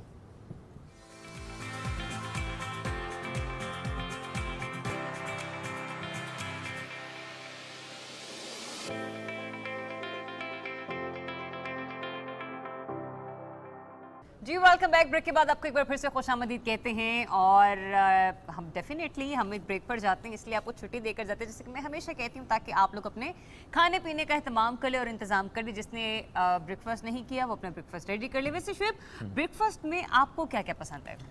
मुझे ब्रेकफास्ट में ब्रेड पसंद है, अच्छा, आलू का पराठा पसंद है, हाँ, कीमा वाला पराठा पसंद है, और कुछ गोभी वाला पराठा कर लें। सारे पराठे ही पसंद है आपको? मतलब no cake rusk, no bakarkhani, no biscuit, nothing else? No. अच्छा, मतलब कोई हल्का फुल्का नहीं। और खबरदार आपने मेरे इस नाश्ते पे अपना कोई फलसफा झाड़ा हो कि नहीं, मैं कोई फलसफा नहीं झाड़ रही, लेकिन फिर भी अपने व्यूअर्स को तो हम बता दें कि आज दुनिया भर में फलसफे का आलमी दिन मनाया जा रहा है जनाब। इसका मकसद फलसफियाना मुबाहिसे की अहमियत को उजागर करना है। फलसफा किसी भी टॉपिक पे किया जा सकता है, लेकिन जरूरी नहीं है कि आप उसे मजाक की नौयत में लेकर। अक़वाम मुत्तहिदा के ज़ेर-ए-एहतमाम हर साल ये दिन मनाया जाता है और अक़वाम मुत्तहिदा के दायरा यूनेस्को के ज़ेर-ए-एहतमाम साल 2002 से इस दिन का आगाज किया गया। बिल्कुल, यानी आलमी यौम फ़लसफ़ा दरअसल गौर व फ़िक्र की दावत देता है। अक़वाम मुत्तहिदा की एक करारदाद में कहा गया था कि फ़लसफ़ा तनकीदी और आज़ाद फ़िक्र की हौसला अफजाई करता है। ये एक बेहतर दुनिया की तामीर के लिए बर्दाश्त को, अमन को फ़रोग़ देता है। मतलब आपके पराठे आलू के, गोभी के, मेथी के, पालक के सब बर्दाश्त करने पड़ेंगे। अब आपने मेथी पालक कह दिया, मैंने वो भी खाने हैं अब। मतलब जो कि प्लान कैसा नहीं था वो भी अब खाना शुरू कर लेकिन देंगे। ये जो आप खाते हैं ना पराठे और अन्य वाही खा जाते हैं पराठे और खाते साथ आप लेट जाते हैं, उसको यहाँ पे होता है दर्द। ये जो पेट का दर्द है, आज जरा इसकी बात भी कर लेते हैं। ये ज़्यादा पराठे खाने से भी दर्द हो सकता है।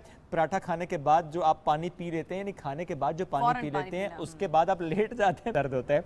तो दर्द क्यों होता है? कौन सी ऐसी गलतियाँ हैं जो हम करते हैं? क्योंकि जो स्टमक पेन है, यानी जो आपके पेट का दर्द है, वो स्टमक पेन भी हो सकता है, वो इंटेस्टाइनल पेन भी हो सकता है। यस, तो इसका ताल्लुक हमारी हैबिट से है, रूटीन से है, लाइफस्टाइल से है, खाने पीने से है। हम क्या खाते हैं, कब खाते हैं, कितना खाते हैं, कितने पराठे खाते हैं, कीटो डाइट करते हैं या कोई और डाइट करते हैं, क्या उससे कोई फर्क नहीं? तो वैसे नहीं मैं आपको पड़ता? बता दूं कि जो ये स्टमक पेन होती है ना शुएब, ये मैंने मुझे भी आज से 2-2.5 साल पहले बहुत बुरी मैदे में मेरे दर्द हुई और पता चला कि मुझे अल्सर तो नहीं है, लेकिन अगर मैंने एहतियात ना की तो वो अल्सर में कन्वर्ट हो सकता है। अब इसमें अमूमन ये भी बताया जाता है, तो हम खाने पीने की बात कर रहे हैं, लेकिन इसकी एक सबसे बड़ी वजह जो मुझे बताई गई थी वो डिप्रेशन भी है। वो बिला वजह की टेंशन लेना भी है। आप एक कह भी देना कि आप डिप्रेशन में नहीं हैं, आप नहीं, पर मेरे ख्याल से आपको और फिक्र करना होगा कि जरूरत से ज्यादा भी किसी चीज का बर्डन ले लेना और उसको सोचते रहना भी आपको ये गैस्ट्रिक जो इश्यूज है ना उसमें मुब्तला कर सकता है। और जब हम पेट के दर्द की बात कर रहे हैं या एब्डोमिनल पेन की बात करें, यहाँ पर पेन किसी और वजह से भी हो सकता है, कोई और बीमारी भी हो सकती है। यूं तो आज वर्ल्ड पैंक्रियाटिक कैंसर डे भी है, लबलबे का कैंसर, इसका भी दिन मनाया जा रहा है।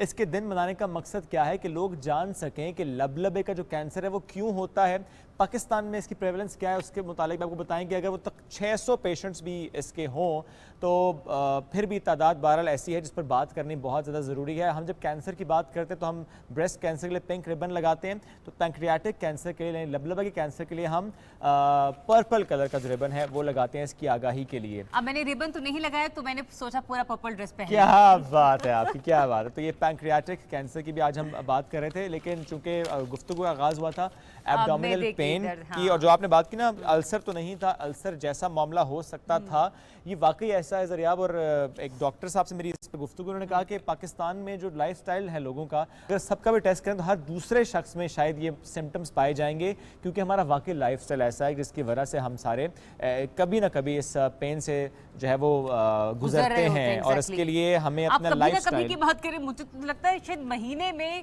कोई ना कोई 2 या 3 दफ़ा इस पेन से लाजमी गुजरता है, लेकिन फिर इसके लिए डिफरेंट किस्म की मेडिकेशंस की जाती हैं। कुछ लोग एलोपैथिक अद्वियात का इस्तेमाल करते हैं, कुछ लोग होम्योपैथिक और हकीमी दवाइयों का इस्तेमाल करते हैं, लेकिन कुछ लोग सेल्फ मेडिकेशन भी कर रहे होते हैं, जो कि हमने हमेशा अपने प्रोग्राम में अवेयरनेस देते हुए आपको कहा है कि जो सेल्फ मेडिकेशन है ये आपके लिए जानलेवा भी साबित हो सकती है, क्योंकि बाज़ औक़ात कहते हैं कि एक कैप्सूल या एक टैबलेट होती है, उसमें भी कई वो कहते हैं कि वजन के हिसाब से मिलीग्राम्स के हवाले से वो आपको दी जाती है। प्लस तो, उसमें जरिया ये भी होता है, सॉरी टू इंटरप्ट, लेकिन हम एंटीबायोटिक से मुतालिक ज़्यादा सुनते आए हैं कि एंटीबायोटिक के खिलाफ आपका जिस्म जो है ना फिर मुदाफ़ियत पैदा कर लेता है, तो फिर ये जो एंटीबायोटिक को आप रेजिस्ट कर रहे होते हैं वो एंटीबायोटिक आपको फ़ायदा नहीं देती। और ये क्यों होता है? जब आप बिला वजह एंटीबायोटिक्स का इस्तेमाल करें, ज़रा सा नज़ला खांसी बुखार हुआ या और कोई इन्फेक्शन हुआ, आपने फ़ौरन से खुद से एंटीबायोटिक का इस्तेमाल कर लिया, ये सोच कर कि अच्छा भाई ने, बहन ने, दोस्त ने, कज़न ने खाई थी, चलो खा लेते हैं, या ये सोच कर लास्ट टाइम खाई थी अब फिर खा लेता हूँ। फिर कंटिन्यूटी में जब आप एंटीबायोटिक का इस्तेमाल करते हैं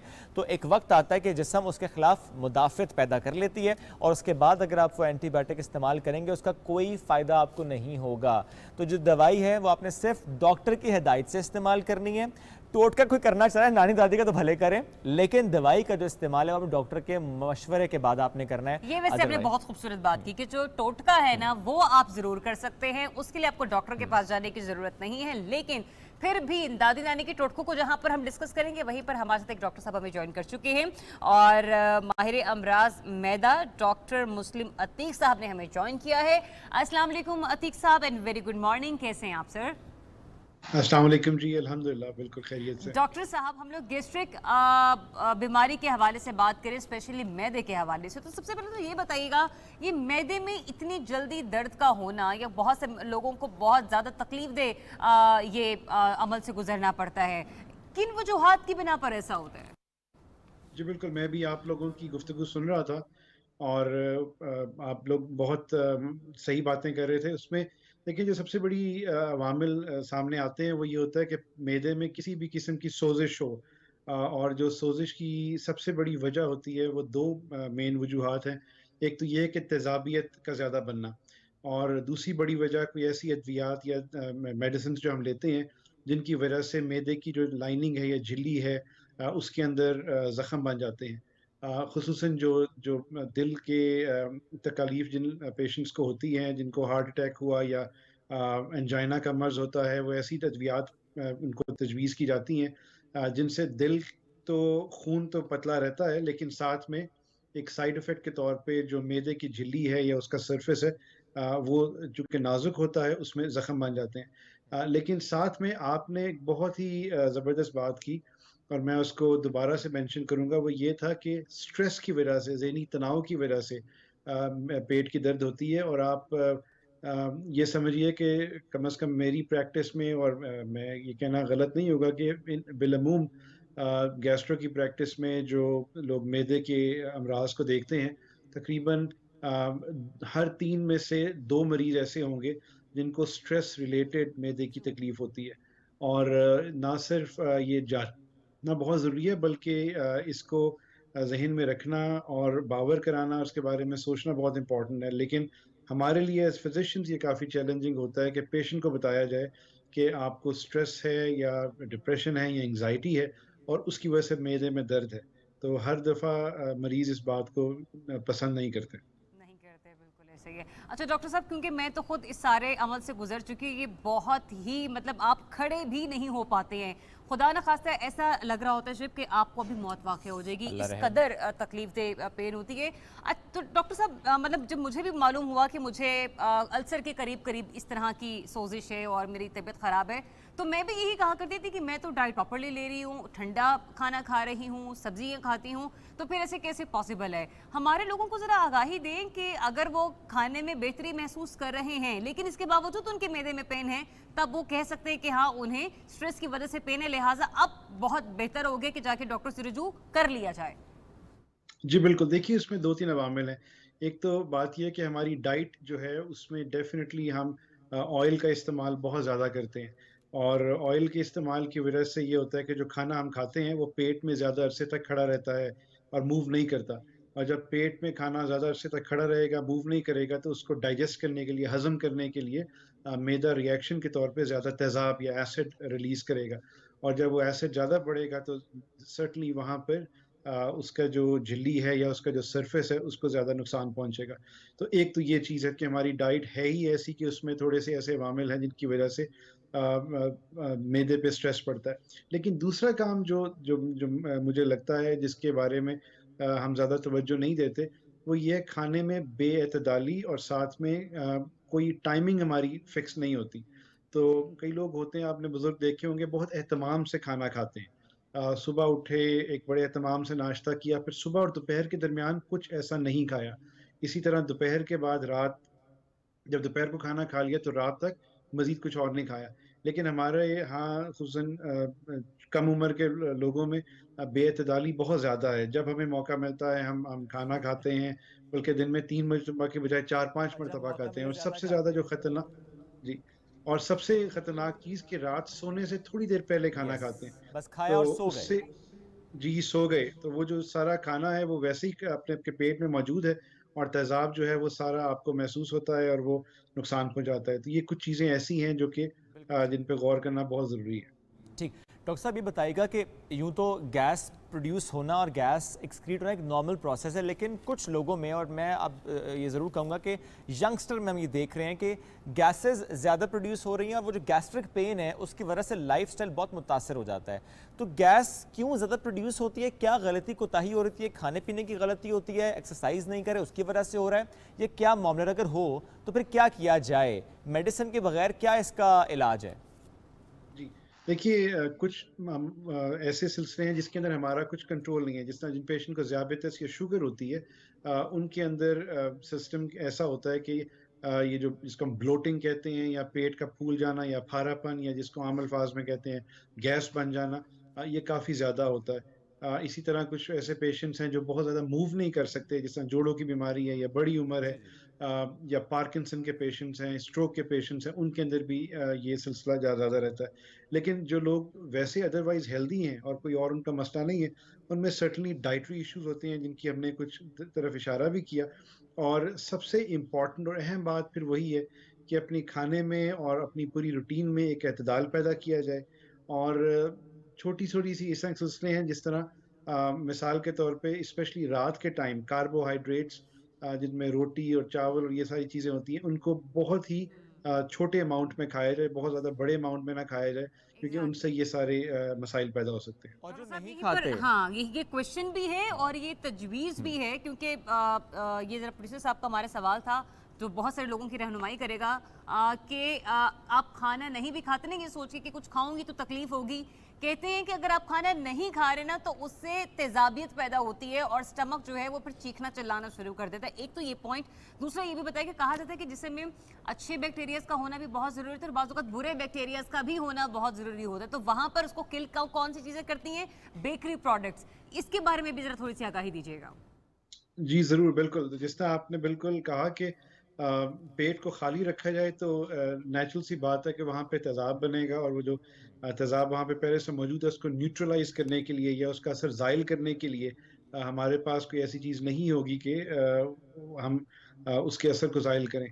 लिहाजा ये बहुत इम्पॉर्टेंट है, जिस तरह हम बार बार ये बात बावर करा रहे हैं कि एक एतदाल के साथ और एक रेगुलरिटी के साथ, एक तसलसल के साथ हम खाएं, लेकिन एतदाल में खाएं, बहुत ज़्यादा अमाउंट में ना खाएं कि बॉडी के लिए हैंडल करना मुश्किल हो जाए। दूसरी बात जो आपने की, ख़ास तौर पे बेकरी प्रोडक्ट्स, और हमारे यहाँ बेकरी प्रोडक्ट्स बहुत अच्छे होते हैं, बहुत क्वालिटी के होते हैं। मेरी अपनी कमज़ोरी है, मेरी फैमिली की कमज़ोरी है, लेकिन सर्टनली उनके बाद पेट के अंदर सारे मसाइल बहुत ज़्यादा प्रोमिनेंट होते हैं। मैं ये नहीं कहूँगा कि बेकरी के प्रोडक्ट्स को यकसर तलफ़ कर दिया जाए और इस्तेमाल ना किया जाए, लेकिन फिर वही बात के एतदाल के साथ इस्तेमाल किया जाए, खुसूसन रात के खाने के बाद तो बिल्कुल इनको अवॉइड किया जाए। बिल्कुल ठीक है। Thank you very much sir, बहुत शुक्रिया। साथ मौजूद थे आप और थोड़ा गाइड कर रहे थे कि क्या ना किया जाए और पेट के दर्द से कैसे बचा जाए। तो लाइफस्टाइल मॉडिफिकेशन के साथ साथ जो खाने पीने की एहतियात है ये हमें बहुत ज़्यादा ज़रूरी है कि इसको किया जाए। और इसमें भी जब गुफ्तगू हुई तो बात कहाँ से कहाँ चली गई, जैसा जरिए आपने भी कहा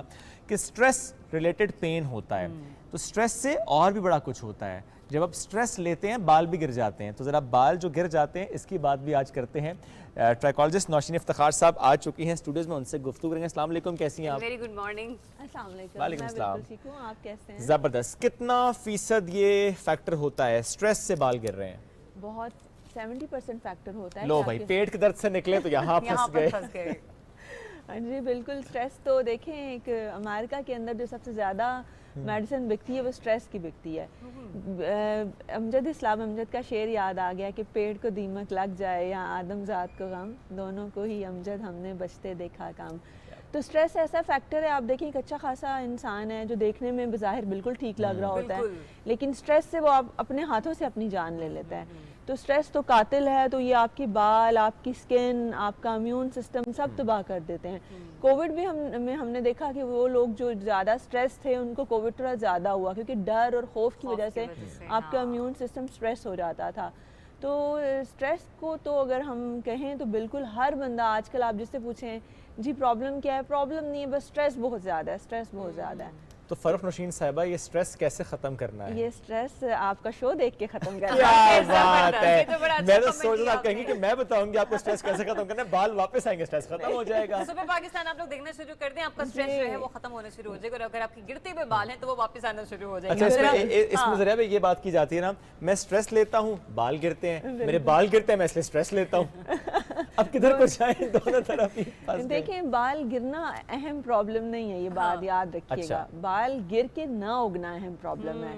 तो जो हम काम करते हैं या जो हम सजेस्ट करते हैं पेशेंट्स को, वो रीग्रोथ पे फोकस करें। अच्छा। कि बाल अगर एक स्पेसिफिक तादाद से ज़्यादा गिर रहे हैं, उसका ऑब्वियसली वो अलार्मिंग है। ये कैसे मालूम होता है कि एक स्पेसिफिक तादाद से ज़्यादा गिर रहे आप हैं? जब अक्सर लोग हाथ लगाते हैं तो उनका हाथ भर जाता है, तकिए पे उनको नज़र आते हैं, वॉशरूम भरा हुआ नज़र आता है। अक्सर लोग कहते हैं मुझे हमारे वॉशरूम का ड्रेन भर जाता है। बिल्कुल। तो ये एक बहुत बड़ा अलार्म है जिस पे आपको सोचना चाहिए कि भाई इतना बाल क्यों गिर रहा है, और उसको आपने बचाना है गिरने से। और तो इसके लिए फिर ये भी बताइएगा कि कुछ मतलब हम लोग सजेशन के साथ साथ मतलब क्योर की तरफ तो बाद में आते हैं, ये जो हमारी खाने पीने की ग़िज़ा है, इसमें कौन सी ऐसी चीज़ें जो हमारे हेयर ग्रोथ के लिए बहुत अच्छी है नौशीन? सबसे बड़ी जो अहम चीज़ है वो ये है कि आपने हेल्दी फूड लेना है। किसी एक स्पेसिफिक फूड को आप नहीं कह सकते। अब लोग जब डाइट की तरफ आते हैं तो वो क्या करते हैं कि भूखा रहते हैं जी, आप हम जी फाके कर रहे हैं, रोज़ा रख रहे हैं। जब आप ऐसी सिचुएशन में रहेंगे तो आपकी अपनी पूरी बॉडी को जब नरिशमेंट नहीं मिली तो बाल सबसे पहले इफेक्ट होंगे कि वो गिरना स्टार्ट होंगे। आपका विटामिन डी कम होगा, आपका जिंक लेवल लोअर होगा, आप वैसे डिप्रेस होंगे। जब वेट की अगर आप लोग जैसे बात कर रहे थे, आप जब ओवर स्ट्रेस्ड करेंगे और आप प्रॉपर खाना नहीं खाएंगे, आपको हेल्दी मील, प्रॉपर मील चाहिए। आपने अगर वेट कम करना है तो आपने भूखा रह के नहीं करना।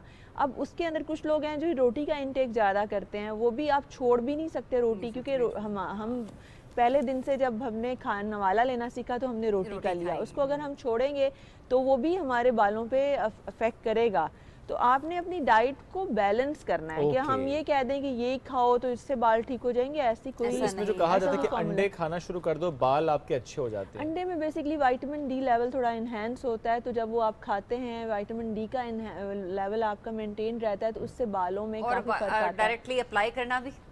हाँ, डायरेक्टली अप्लाई। प्रोटीन है ना, प्रोटीन अंडे आपके की बालों सफेदी खा लो और जर्दी लगा लो। जर्दी लगा लो, और मुंह पे भी लगाने से बड़ा इफेक्ट आता हाँ, है। उसको तो मैंने बहुत बार लगाई है, ओपन पोर्स भी खत्म होते हैं अगर आपने एग वाइट लगाया तो। एग वाइट लगाया, ओपन पोर्स खत्म होते हैं। वो बेसिकली एक हेल्दी मास्क है, प्रोटीन है, बालों के लिए बड़ा अच्छा ये है। मेरी भाभी का टोटका है तो मैंने भी अप्लाई कर लिया। नहीं, आप जरूर करें, ये बड़ा इफेक्टिव है और बड़ा सस्ता है। आप एक अंडा लें, उसको लगा के आप आधा घंटा वेट करें, आप वॉश करें, आपके बाल बहुत इम्प्रूव होते हैं। मतलब ये कि जो आपने सैलून जाके 2500 रुपए का प्रोटीन ट्रीटमेंट करवाना है, भाई सिर्फ आपके पास 12-13 रुपए में एक अंडा लेकर आ जाए घर पे, और कहाँ 15, मैं कहती हूँ पूरे साल का प्रोटीन ट्रीटमेंट हो जाएगा। और बहुत अच्छा ट्रीटमेंट। और वो प्रोटीन ट्रीटमेंट नाम प्रोटीन है वो सारा केमिकल, टोटल केमिकल हैं। और अगर आप वो कोई बहुत अच्छी कंपनीज भी बनाती हैं, वो खुद आप लेके खुद कर सकते हैं। वो सैलून का सिर्फ वो एक आपसे वही प्रोडक्ट्स लगा के आपसे चार्ज करते हैं।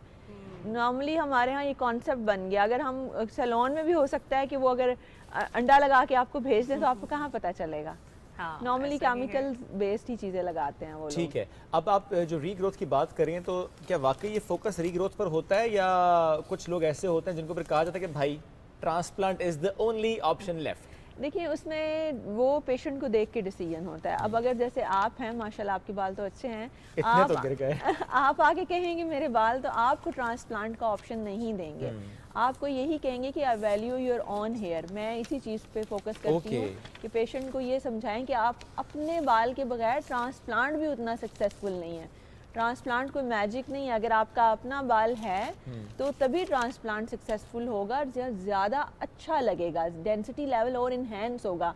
कुछ लोग जैसे ट्रांसप्लांट कराते हैं और अपने बाल का बिल्कुल कोई ख्याल नहीं करते, तो आहिस्ता आहिस्ता ये बॉर्डर्स नीचे कान तक आना शुरू हो जाते हैं, तो ट्रांसप्लांट तो ऊपर रह जाता है और अपना बाल उड़ना शुरू हो जाता है। सही। तो मेन बात यही है कि ट्रांसप्लांट होना या ना होना बात की बात है। आपने अपने बाल को ज़रूर फोकस करना है, एंटी हेयर लॉस प्रोडक्ट ज़रूर लगानी है। और कोई लोग जो आप अफोर्ड नहीं कर सकते प्रोडक्ट को, आप प्याज को पीस के उसका पानी लगाएं, क्या वो भी बात बहुत है। इफेक्टिव ये भी वो टोटका जो अप्लाई किया हुआ है जी, अप्लाई किया और ये टोटका भी बड़ा करामत है। बड़ा करामत बाल है। गिरना रुक जाते हैं at least। और अगर आप सारी मेडिकेशन जितनी ऑर्गेनिक है उनको स्टडी करें, 80% में प्याज का पानी ही होता है। उसमें भी सफेद प्याज का पानी हो तो क्या ही सिर्फ बात उन्होंने उसको, आप ये कहें कि उसकी जो बैड अडोर है उसको निकाल दिया, अदरवाइज उसके अंदर सब में मोस्टली प्याज का बिल्कुल ऐसे है। तो ये भी बड़ा अच्छा है। अंडे वाली बात भी सस्ता, और प्याज भी आपने उसको पीसना, उसका जूस जो है आपने स्प्रे कर लेना बालों में। लेकिन उसके बाद कहा जाता है कि थोड़ी सी स्मेल आती है बालों में, से उसकी भी अपने एहतियात करनी और अच्छा कंडीशनर फिर आपने यूज कर और अच्छी तरीके से बालों से वो प्याज का पानी निकाल लेना। Thank you so much Nashif for being with us today. और नासिर प्रोग्राम में आगे बढ़ते हैं। आज सिख मजहब के बानी बाबा गुरु नानक साहब के 552वें योम पैदाइश की तकरीबात जो हैं वो जारी हैं और बताया गया है कि ये तकरीबात जो है उसका सिलसिला 26 नवंबर तक जारी रहेगा। लिहाजा 3000 भारतीय सिख यात्रियों को वीज़े जारी किए गए प्राइम मिनिस्टर पाकिस्तान इमरान खान साहब की जानिब से, और इस वक्त सिख यात्रियों की बड़ी तादाद पाकिस्तान में मौजूद है। नुमाइंदा पीटीवी जावेद मौविया साहब हमारे साथ मौजूद हैं। उनसे इस बारे में बात करते हैं कि क्या जो फेस्टिविटी है वो देखने को मिल रही है और जो सिख यात्री हैं वो किस तरह से पाकिस्तान का और वज़ीर आज़म साहब का शुक्रिया अदा कर रहे हैं। जावेद मौविया साहब बताइएगा इस वक्त क्या सिचुएशन है, और जितने भी सिख यात्री आए हैं वो अमन का पैगाम यकीनी तौर पर लेकर आए हैं, लेकिन पाकिस्तान में आने के बाद उनके जज्बात कैसे हैं? जी बिल्कुल, बाबा गुरु नानक के जो जन्मदिन की तीनों तकरीबात है उनका आगाज कल जो है तो अखंड पाठ की रस्म से हुआ था, जिसमें हजारों जो सिख यात्री थे उनने शिरकत की थी। इस मौके पर मुल्क की तामीर और तरक्की के लिए और दुनिया भर से जो मुख्तलिफ बीमारियां उनके जल्द खात्मे के लिए खुसूसी दुआ की गई थी। जो इंडिया से जो सिख यात्री हैं वो रात गए जो है वो गुरुद्वारा जनरल साहब ननकाना साहब पहुंचे, तो उनका शानदार यहाँ पे इस्तकबाल किया गया। अभी थोड़ी देर पहले जो है वो तमाम जो भारतीय सिख यात्री हैं वो गुरुद्वारा सच्चा सौदा फरुखाबाद की यात्रा के लिए रवाना हो गए हैं, जहाँ पे वो अपनी मजहबी रसूमात अदा करेंगे और वहाँ से शाम को वापस जो है गुरुद्वारा जन्म स्थान आएंगे और कल होने वाली जो मरकज़ी तकरीब है उनमें शिरकत करेंगे। अगर इंतजामात के हवाले से बात की जाए तो वज़ीर आज़म इमरान खान की हदायत पर बेहतरीन इंतजामात किए गए हैं सिख यात्रियों के लिए, रहायश का, ट्रांसपोर्ट का, आमदरफ्त का, और सबसे बढ़कर जो है कि सिक्योरिटी के जो है बड़े इंतहाई फुल प्रूफ इंतजाम किए गए हैं। क्योंकि पाकिस्तान के बारे में एक बेबुनियाद जो है प्रोपेगेंडा किया जाता है भारतीय मीडिया में और इंटरनेशनल मीडिया में कि यहाँ पे जो अक़लियतें हैं महफूज नहीं है, लेकिन जब यहाँ पे जो सिख यात्री आते हैं तो उनके दिल में खौफ तो जरूर होता है, लेकिन यहाँ पे पाकिस्तान की मेहमान नवाजी देकर उनका यहाँ से जाने को दिल ही नहीं करता है। हमारी कई सिख यात्रियों से बात भी हुई है, उन्होंने यही कहा है कि यहाँ तो हमें बिल्कुल भी महसूस नहीं हो रहा कि हम किसी और मुल्क में आए हुए हैं, बल्कि उनका ये कहना था कि यहाँ पे पाकिस्तान में हमें जितनी हमारी खिदमत की जा रही है, हमारी इज्जत अफजाई की जा रही है, इसका हम भारत में तसव्वुर भी नहीं कर सकते। आज इन तकरीबात का जो है वो दूसरा रोज है और सिख यात्री जो है वो अपनी मजहबी इबादत जो है, मजहबी रसूमात उनकी अदायगी में मसरूफ है, और उन्होंने वज़ीर आज़म इमरान खान का जो है वो शुक्रिया अदा किया है कि उन्होंने इतने अच्छे इंतजाम किए हैं उनके रूहानी पेशवा के जन्मदिन के हवाले से, और उनका यही कहना है कि उनका बार बार ये दिल करेगा कि वो दोबारा भी पाकिस्तान आए और यहाँ पे आके अपने जो रूहानी पेशवा की जन्मदिन की खुशियों में शरीक हों। ठीक, थैंक यू वेरी मच। साथ मौजूद थे आप, इससे मुतालिक हमसे अपडेट्स शेयर कर रहे थे। छोटी सी ब्रेक लेंगे, वापस आएंगे, साथ रहिए।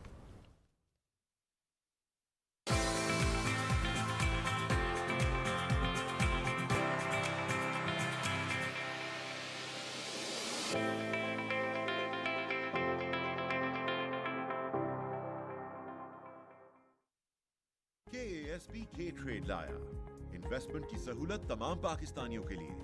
अब पाकिस्तान स्टॉक मार्केट में आप पाकिस्तान की टॉप कंपनीज के हिस्सेदार बन सकते हैं, वो भी निहायत ही आसान तरीके से। बस K ट्रेड ऐप डाउनलोड करें और पाएं रिसर्च पोर्टल तक रसाई, सबसे कम चार्जेस और घर बैठे पाएं बेहतरीन सरमायाकारी का मौका, कहीं भी कभी भी। KASP K ट्रेड, अब इन्वेस्टमेंट करे हर कोई।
Welcome back after the break. Celebrity lounge में खुश आमदीद आपको हम कहते हैं। और आज प्रोग्राम में हमारे साथ मौजूद हैं मोहम्मद नदीम कुरैशी साहब, हल्का PP 216 मुल्तान से रुकने पंजाब असम्बली मुंतखब हुए। और अगर हम थोड़ा सा हिस्ट्री में चले जाएं तो ज़रूर ये कहना बनता है, ग्रास रूट लेवल से पॉलिटिक्स करते आए हैं तो सीख कर आगे आए हैं, और अब तो बिल्कुल लोग इनसे सीखते हैं। 1998 से 99 के दौरान मुल्तान में बतौर काउंसलर और 2001 में बतौर नाइब नाजिम तहसील काउंसिल मुल्तान रहे, और आम इंतखाबात 2018 में रुकने पंजाब असम्बली मुंतखब। अस्सलाम वालेकुम, गुड मॉर्निंग। वालेकुम अस्सलाम जी, आपको भी good morning. Grass root level से माशाल्लाह एज एन MPA किस एज में पॉलिटिक्स का शौक बेदार हुआ और फिर आप पॉलिटिक्स में आ गए? देखिए जी, यूनिवर्सिटी लाइफ से मुझे शौक था, क्योंकि मेरा ताल्लुक मुल्तान के अंदरून शहर से है। और आपको अंदाज़ा होगा, अभी आप तो दोनों बहुत छोटे हैं, जो अंदरून शहर होते हैं, जो इनसाइड सिटीज़ होते हैं, ओल्ड शहर, वहाँ पर बहुत सारे मसाइल लोगों को बिलखुसूस म्यूनसिपल सर्विसेज के हवाले से हमेशा रहे। तो वो वही वजह थी, क्योंकि मुझे बड़ी अच्छी पाकिस्तान की यूनिवर्सिटीज़ में पढ़ने का अल्लाह ताला ने मौका दिया।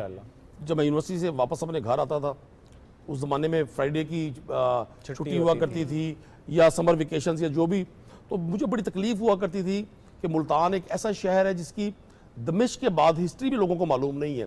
ये मतलब कदीम शहरों में एक कदीम तरीन जिंदा शहर है। तो वही उन्हीं चीज़ों ने मुझे इंस्पायर किया। और फिर 98 में मैं सबसे उस वक्त की म्यूनसिपल कॉर्पोरेशन का सबसे यंगेस्ट काउंसलर मुंतखब हुआ था। उस वक्त ये चेयरमैन या नाजिम को काउंसलर कहा करते थे। बस वहाँ से फिर ये सिलसिला शुरू हुआ, और फिर स्ट्रगल करते करते अभी अल्लाह की ब्लेसिंग है कि मैं पार्लियामानी सेक्रेटरी भी हूँ इत्तलात का, और मुझे पंजाब में कई जिम्मेदारियाँ मेरी गवर्नमेंट ने दी हुई हैं। तो मैं समझता हूँ कि जब आप किसी एम को लेके, किसी टारगेट को लेकर आगे बढ़ते हैं और आपकी नेक नियति आपके साथ हो, तो फिर अल्लाह ताला बहुत सारी अपॉर्चुनिटीज़ देते हैं, बहुत सारा मौके देते हैं काम करने के, अपनी सलाहियतों का इजहार करने के। तो सर ये बताइए कि पंजाब के किस शहर से ताल्लुक है आपका? मुल्तान से जी। मुल्तान से। तो मुल्तान के हवाले से ये बताइए कि मुल्तान में इस वक्त PTI गवर्नमेंट के हवाले से जो लोगों में मकबूलियत है या फिर जो उनका प्यार है, उसको आप किस तरह से देख रहे हैं? क्योंकि अब देखा जाता है तो हम लोग जब साउथ जोन की तरफ जाते हैं तो वहाँ पर कहा जाता है कि जनूबी पंजाब का सूबा भी बनाया जाएगा, इस तरह से मामला सामने आएंगे। तो इस वक्त कहाँ तक पहुँचा है मुल्तान और आपकी गवर्नमेंट? देखिए, मुल्तान बुनियादी तौर पर सूफिया का शहर है। हाँ। मुल्तान सराइकी वसेब, चूँकि हम उस पूरे इलाके को, साउथ पंजाब को सराइकी वसेब कहते हैं, वसेब मीन धरती, तो मुल्तान उस इलाके का झूमर है और औलिया का शहर है। हज़रत बाउद्दीन ज़िक्रिया मुल्तानी रहमतुल्लाह अलैह, हज़रत शाहरुख नाला मुल्तानी रहमतुल्लाह अलैह, हज़रत पीर चादर वाली सरकार रहमतुल्लाह अलैह, मौलाना हामिद अली खान साहब रहमतुल्लाह अलैह। तो ये बहुत बड़ा एक सिलसिला है सदियों से। मुल्तान के लोग बड़े मीठे हैं। अच्छा, जहाँ भी ये मुल्तान ने कभी भी मैं जितना मुझे पॉलिटिकल हिस्ट्री देखने का इत्तेफाक हुआ, मुल्तान बड़ा क्लियर डिसीजन देता है। वहां कभी भी मिक्स डिसीजन नहीं आया। इन्होंने जिस पर भरोसा किया, पूरा भरोसा किया। अब वो उनके भरोसे पर पूरा ना उतरे, वो उस शख्स का काम है। मुल्तान के लोग भरोसा करने वाले हैं, ट्रस्ट करने वाले हैं, मीठे लोग हैं। वहाँ पर बहुत सारे कल्चर मिक्स हैं। वहाँ उर्दू बोलने वाले लोग भी हैं, पंजाबी बोलने वाले लोग भी हैं, पश्तून बोलने वाले लोग भी हैं, बलोची बोलने वाले लोग भी हैं, और सराइकी तो फिर वहाँ की, और सराइकी ऐसी मीठी ज़बान है। तो फिर मुझे कहने दीजिए सर कि सिर्फ मुल्तान के आम ही मीठे नहीं, लोग भी बड़े मीठे हैं। अल्हम्दुलिल्लाह। सर आप बोलते सराइकी? जी मैं सराइकी बोलता हूँ जी। अच्छा मैं आपकी बात का जवाब दूँ। मुल्तान ने 2018 में तहरीक इंसाफ पर बड़ा ट्रस्ट किया, और मुल्तान साउथ पंजाब का, क्या मैं समझता हूँ शायद पाकिस्तान का दूसरा या तीसरा शहर है जहां क्लीन स्वीप किया पाकिस्तान तहरीक इंसाफ ने। 6 की 6 नेशनल की सीट्स पाकिस्तान तहरीक इंसाफ ने जीती, और 13 में से 11 सीट्स प्रोविंशियल की जीती। ओके, तो मुल्तान के लोगों का जाहिर राइट बनता था। और फिर प्राइम मिनिस्टर इमरान खान का रिश्ता मुल्तान के साथ बड़ा मजबूत क्रिकेट के ज़माने से। और फिर मज़े की बात ये कि हमारे जो चीफ मिनिस्टर पंजाब उस्मान बुज़दार साहब, उनका ताल्लुक भी साउथ पंजाब से भी और मुल्तान से भी। तो मुल्तान के लोगों ने, साउथ पंजाब के लोगों ने पाकिस्तान तहरीक इंसाफ से मुतालबा किया कि हमें आप अलहदा सूबा दें। 4.5 करोड़ की आबादी का वो खिता है मुल्तान, भावलपुर, डीजी खान, और बेपनाह नेमतों से माला माल है। बहुत बड़ी फूड बास्केट है। मैं तो बल्कि साउथ पंजाब की सबसे बड़ी फूड बास्केट कहूंगा, अगर हमारी एग्रीकल्चर को, जैसे अब हमारी गवर्नमेंट लेके चली बिल्कुल ऐसे ही है। अगर माजी में उस एग्रीकल्चर को स्ट्रेंथन किया जाता, उस एग्रीकल्चर को इंडस्ट्रियलाइज किया जाता, तो आज हमें किसी भी नोयत का की फूड आइटम्स की शॉर्टेज का खतरा ना होता। तो फिर पाकिस्तान तहरीक इंसाफ ने इंतखाब जीतने के बाद, वो आपकी बात का मैं जवाब दे रहा हूँ, आपने कहा जी सूबा, फिर हमने प्राइम मिनिस्टर इमरान खान ने, शाह महमूद कुरैशी साहब ने, सरदार उस्मान बुज़दार ने, और हमारी पूरी गवर्नमेंट ने साउथ पंजाब सिविल सेक्रेटेरिएट का बिल्कुल आगाज किया, और वो फंक्शनल हो गया। बिल्कुल, ये बहुत बड़ा पाकिस्तान की हिस्ट्री में एक ब्रेक थ्रू है, अचीवमेंट है कि एक यूनिट को एडमिनिस्ट्रेटिव बुनियादों पर वहाँ आगाज किया गया। चूंकि हमारे पास असेंबली में अक्सरियत नहीं थी, हम नहीं ला सकते थे वो बिल, तो सूबे का 2/3 अक्सरियत चाहिए उसके लिए प्रोविंशियल असेंबली में। तो आज साउथ पंजाब के लोग बड़े खुश हैं, और इस बात पर उनको भरोसा है कि जिस शख्स ने हमसे वादा किया। और एक और चीज़ अर्ज कर दूं, पाकिस्तान तहरीक इंसाफ पहली पॉलिटिकल पार्टी है जिसने अपने कॉन्स्टिट्यूशन का हिस्सा बनाया साउथ पंजाब सूबे को, वरना अमूमी तौर पे लोग इसे एक पॉलिटिकल स्लोगन के तौर पे यूज करते थे। बिल्कुल, लेकिन लोगों ने इस पे प्रैक्टिकली आगे इस पर नहीं बढ़े। तो साउथ पंजाब के लोग प्राइम मिनिस्टर इमरान खान के साथ, तहरीक इंसाफ के साथ, उन्होंने स्ट्रगल में भी बड़ा हिस्सा लिया। मैं सेंट्रल शहर से हूँ, और शहर जो है वो तहरीकों का मरकज़ हुआ करते हैं, और मुल्तान ने तो हमेशा पाकिस्तान के लिए, पाकिस्तान के लोगों के लिए और उम्मत मुस्लिमा के लिए हर तहरीक में अपना रोल प्ले किया। एडमिनिस्ट्रेटिव बुनियादों पर नए सूबे बनने चाहिए, इस पर बात तो सर बहुत होती आई है।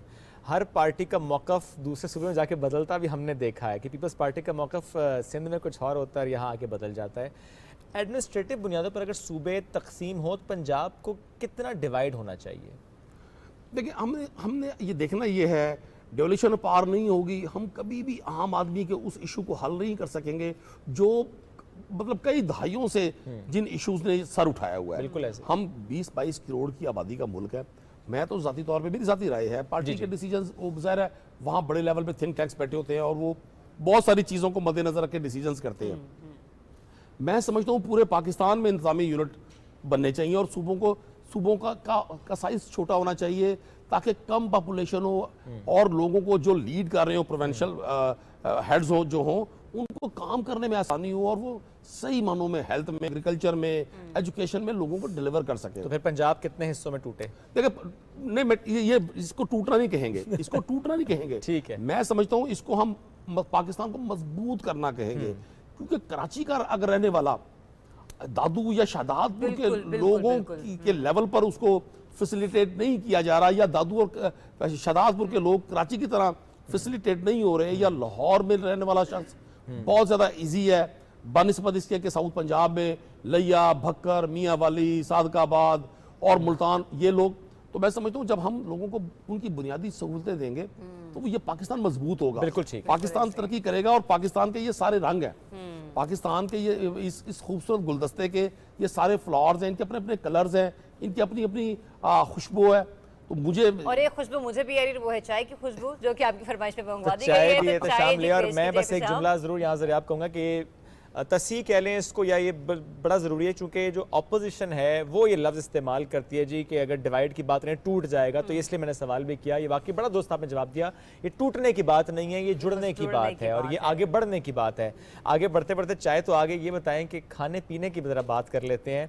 मुल्तान के आम तो पसंद ही होंगे।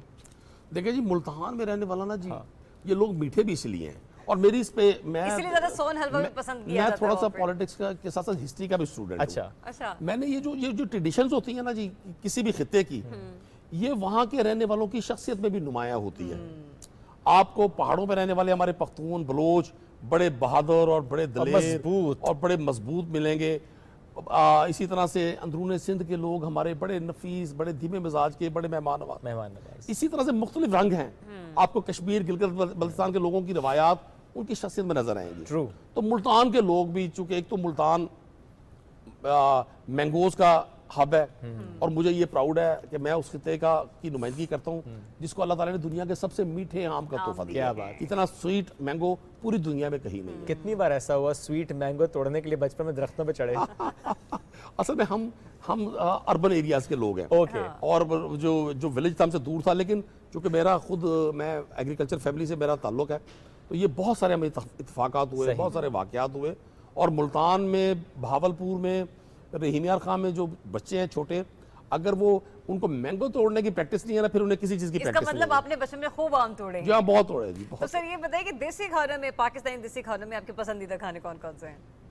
देखिए, हम मुल्तान की एक बड़ा, मुल्तान का मेरा टॉपिक मुल्तान इसलिए है कि मुल्तान भी कराची, इस्लामाबाद और लाहौर की तरह एक बड़ा सेंट्रल पॉइंट है जहां आपको पाकिस्तान के सारे कलर्स मिलेंगे। तो मुझे पाकिस्तान के जो रिवायती खाने हैं ना जी, वो मुझे बड़े पसंद है, जिसमें बड़े के पाए हैं। और अब आपने मेरी जिस्मानी से अंदाजा नहीं करना, उसमें निहारी है, उसमें बिरयानी है, उसमें कोफ्ते हैं, ये सारी डिशेस जो ना हमारी लोकल डिशेस हैं। और ये मुख्तलिफ लोगों के साथ, मुख्तलिफ कबीलों के साथ ये जुड़ी हुई है। हाँ, अच्छा एक बात मुझे बताएं, स्पेशली आप भी एग्री करेंगे, शादी का खाना ये बड़ा बेहतरीन होता है। आप किसी भी शादी में चले जाएं और कुछ भी ऐसा हो जाए, एक तो वैसे ही आप रवायती खानों के पाकिस्तान की शदाई हैं, कभी भी किसी शादी को अटेंड करते हैं तो क्या होता है कि अच्छा अगर ये आज खाने में हो ना तो मज़ा ही आ जाएगा। अच्छा, ये जब आपकी एज में थे ना, उस वक्त हम शादियां बड़ी इंजॉय किया करते थे। शादियों के खाने, शादियां करना इंजॉय नहीं करना होता, शादियों के खाने। अभी पॉलिटिकल लोगों की लाइफ बिल्कुल डिफरेंट हो जाती है। अब हमारा टारगेट होता है कि हमने अपनी अटेंडेंस को इंश्योर करना है, चूंकि हमारे पास अब एक रोज में कोई ऑलमोस्ट सीजन होते हैं इसके। जी। तो मैंने ना अपनी पॉलिटिकल इस सारी लाइफ को ना जी सीजन्स में तकसीम किया हुआ है। मैंने भी किया हुआ और मेरी मिसेस ने भी किया हुआ है। डिफरेंट सीजन चल रहे होते हैं कि जी अभी 12 रबीउल अव्वल का महीना आ गया जी, अब पूरे एक माह यहाँ मुख्तलिफ मिलाद की तकरीबात होंगी। फिर मुहर्रम के दिनों में भी ये इसी तरह से बड़ी जिम्मेदारी बढ़ जाती है, लॉ एंड ऑर्डर के हवाले से, जुलूस, अज़ादारियाँ, और फिर शादियों का भी एक पूरा सीजन होता है। उस पर 10-10, 15-15 इन्विटेशंस होती हैं। तो बाज़ औक़ात ऐसा होता है, अभी बिलीव करें कि 15 शादियां अटेंड की हैं, खाना घर आकर खाया। चूंकि लास्ट जब इवेंट में हम जा रहे होते हैं तो खाने तो वहां फिर किसी मेजबान को ये कह रहे हैं जी मुझे खाना खिलाएं, उसकी नाराजगी को बढ़ाने वाली बात। बिल्कुल ऐसे। एक तो लेट हो गए, दूसरा फिर वहां लेट पॉसिबल नहीं होता। तो बहरहाल जो हमारे रिवायती खाने हैं जी, अभी तो जैसे जैसे इंसान की एज बढ़ती है वो खापों से दूर हो जाता है। अब तो कोशिश कर रहे हैं शुगर से भी अवॉइड करें, साल्ट से भी अवॉइड करें। यानी अब एहतियात चल रही है, अब वजन गिराने पर कोशिश है। ये एक बार बढ़ जाए ना जी, इसको गिराना बड़ा मुश्किल है। कंट्रोल करना। सर अपनी चाय आप जरूर पीजिए क्योंकि साथ साथ ये वरना ठंडी होती रहेगी। अच्छा, चाय से एक और क्वेश्चन है मेरा, क्योंकि जब आपने कहा ना कि बड़ी मीटिंग्स अटेंड करनी पड़ती, बाज़ों को ऐसा लगता है कि मतलब आपको बहुत भूख लग रही होती है। और अक्सर कॉर्पोरेट मीटिंग्स में आपने भी डिफरेंट बहुत सारे इवेंट्स अटेंड किए हैं, हमने देखा कि एक चाय के कप के साथ आपको थोड़े से स्नैक्स दिए जाते हैं। भूख आपको बहुत ज़्यादा लग रही है और वहाँ पर आपको, और कहते हैं जब तक चाय में बिस्कुट डिप ना किया जाए तब तक बिस्किट खाने का मज़ा नहीं आता। उस वक्त कितना कंट्रोलेबल होता है आपके लिए मामला? अच्छा, मुझे ना चाय से मेरी वैसे बड़ी अटैचमेंट है। यूनिवर्सिटी लाइफ से मुझे जितनी भी भूख हो, अगर मेरे सामने चाय आ जाए, लेकिन मैं चाय का कलर देकर डिसीजन करता हूँ। मुझे ये कच्ची चाय, ये जो लोग बड़ी मतलब कैजुअल सा डील करते हैं मेहमान को, चाय को फौरन रख दिया उसके सामने, अगर चाय प्रॉपर उसका कलर ना हो चाय वाला, और पता ना चले जैसे कि ये चाय है, तो मुझे नहीं अच्छा लगता। सर रुक जाए यहीं पर फिर प्रोड्यूसर साहब, पतीला चढ़ाएं, पतीला चढ़ाएं, पत्ती काढ़े, अच्छी सी तगड़ी चाय बनाएं, उसके बाद हम चाय पीते हैं। ये चाय इन्हें पसंद नहीं आने वाली। सर ये तो चाय की बात है, गर्मियों में खाने के बाद आम हो सामने किस तरीके से खाते हैं? काट के खाते हैं या बदतमीजी से खाते हैं? अच्छा, आम को जिसको आप बदतमीजी कह रहे हैं ना जी, आम वही तरीका है बेसिकली, आम का नेचुरल तरीका वही है। नेचुरल तरीका है। मैं आपको एक अर्ज कर दूं, साउथ पंजाब के देहात में आज भी शायद आप ना माने, लोग रोटी मैंगो के साथ खाते हैं। जी जी, ऐसा ही है। अच्छा, मेरी वालदा बड़े शौक से खाती ये बड़ा वहाँ का एक नेचुरल फूड है। आपको देहात में वो लंच या डिनर, उनके सब पास 2 या 3 चपाती होंगी और 6-7 मैंगोज होंगे। क्या बात है। वो एक हाथ से लुकमा लेंगे, दूसरे हाथ से जनाब वो मैंगो देसी अंदाज में। ये तो फिर ट्राई करना पड़ेगा। जिसको आप मॉडर्न बच्चों ने ना, आप मॉडर्न बच्चों ने जिसका नाम बदतमीजी रखा हुआ है, वो हमारा आर्ट है। आप नहीं खा सकते इस ड्रेस के साथ। इस ड्रेस के साथ तो बिल्कुल नहीं खा सकते, लेकिन पता चले ट्राउजर में बैठे हुए हैं या शॉर्ट्स में बैठे हुए अपने घर में, और लगे बड़े आम चूपने हैं। हाँ, आम खा रहे हैं आप बैठ कर। नहीं, ये ऐसा तो होता है। सर फैमिली के बारे में बताएं, फैमिली में कौन कौन है, बेगम बच्चे? मेरी 2 बेटियां हैं जी, माशाल्लाह। शायद अभी तो एक तो स्कूल गई, मुझे बच्चे अल्लाह ताला ने बहुत लेट दिए। मेरी एक बेटी 5 साल की है, एक बेटी 3 साल की है माशाल्लाह, मरियम और आयशा। सर ये तो जबरदस्त बात आपने बता दी। बस ऐसा ही होता है माशाल्लाह, जबरदस्त। सर बताएं, जो कितने साल बाद आपके यहाँ औलाद हुई? मुझे 15 साल के बाद ये अल्लाह ताला ने पहले बेटी दी एक, फिर दूसरी बेटी है, अब 2 बेटियां हैं मेरी। माशाल्लाह, वही मेरी जिंदगी है जी। जाहिर है औलाद तो फिर आपको सर, और फिर अल्लाह ने रहमत दी आपके घर में, फिर बाप और बेटी का ताल्लुक ही अलग होता है। और तो 15 साल बाद जब ये खुशी मिली तो जरा उन लम्हात में लेकर जाएं सर, क्या महसूस हुआ उस वक्त? जन्नत मिल गई? बस अल्लाह ताला की खास, अल्लाह ताला का करम है। बेशक अल्लाह ताला की तकसीम है, वो किसी को बेटे देता है, किसी को बेटियां देता है, और किसी को नहीं नवाजता इस चीज़ से। हमें हर हाल में अल्लाह का शुक्र अदा करना चाहिए। लेकिन मैं चूँकि मेरे लिए गुड लक, बहुत बड़ी गुड लक ही है, बहुत बड़ी गुड लक ही है। अल्लाह करे सबके साथ हो कि मेरे पेरेंट्स मेरे साथ हैं, मेरे वालदा और वालिद। और मैं अक्सर कहता हूँ, जिनके वालदैन साथ होना जी, तो वो बच्चे कभी बूढ़े नहीं होते। तो आज भी वही यूनिवर्सिटी लाइफ का तसव्वुर रहता है, क्योंकि जब आप अपने वालिद के पास बैठते हैं, वालदा के पास बैठते हैं, आप उनसे बातचीत करते हैं, तो वो बिल्कुल एज डिफरेंस ख़त्म हो जाता है और आप उसी फेज़ में चले जाते हैं, मासूमियत के और सादगी के और नेचुरल जो एक चीज़ होती है। तो बस ये मेरी लाइफ है जी। मेरे पेरेंट्स भी, मेरे बहन भाई भी, और मेरे कुछ अच्छे दोस्त भी, यही ज़िंदगी है माशाल्लाह। अल्लाह ताला की बहुत सारी करम नवाजी है, बहुत सारा अल्लाह का। सर मुझे बस मैं जानना से चाह रहा हूँ, चूँकि आजकल बड़ा सारे कॉमन हो गया है, शादी होती है और अगर 1 साल बाद खुशी नहीं मिली, औलाद नहीं हुई, तो इन लॉज भी, दोस्त यार भी वो सवाल बहुत ज़्यादा पूछना शुरू कर देते हैं। आई एम श्योर आपने भी ये फेज़ गुजारा। 15 साल बाद आपके यहाँ औलाद हुई, ये फेज़ कैसा था और आपने कैसे मुकाबला किया, मैं कहूँगा, उन जुमलों का या उन सवालों का? लेकिन मुझे एक एज ये है कि मेरी सारी फैमिली बैकग्राउंड बड़ा एजुकेशनल है माशाल्लाह। अल्लाह ताला की बड़ी ब्लेसिंग रही।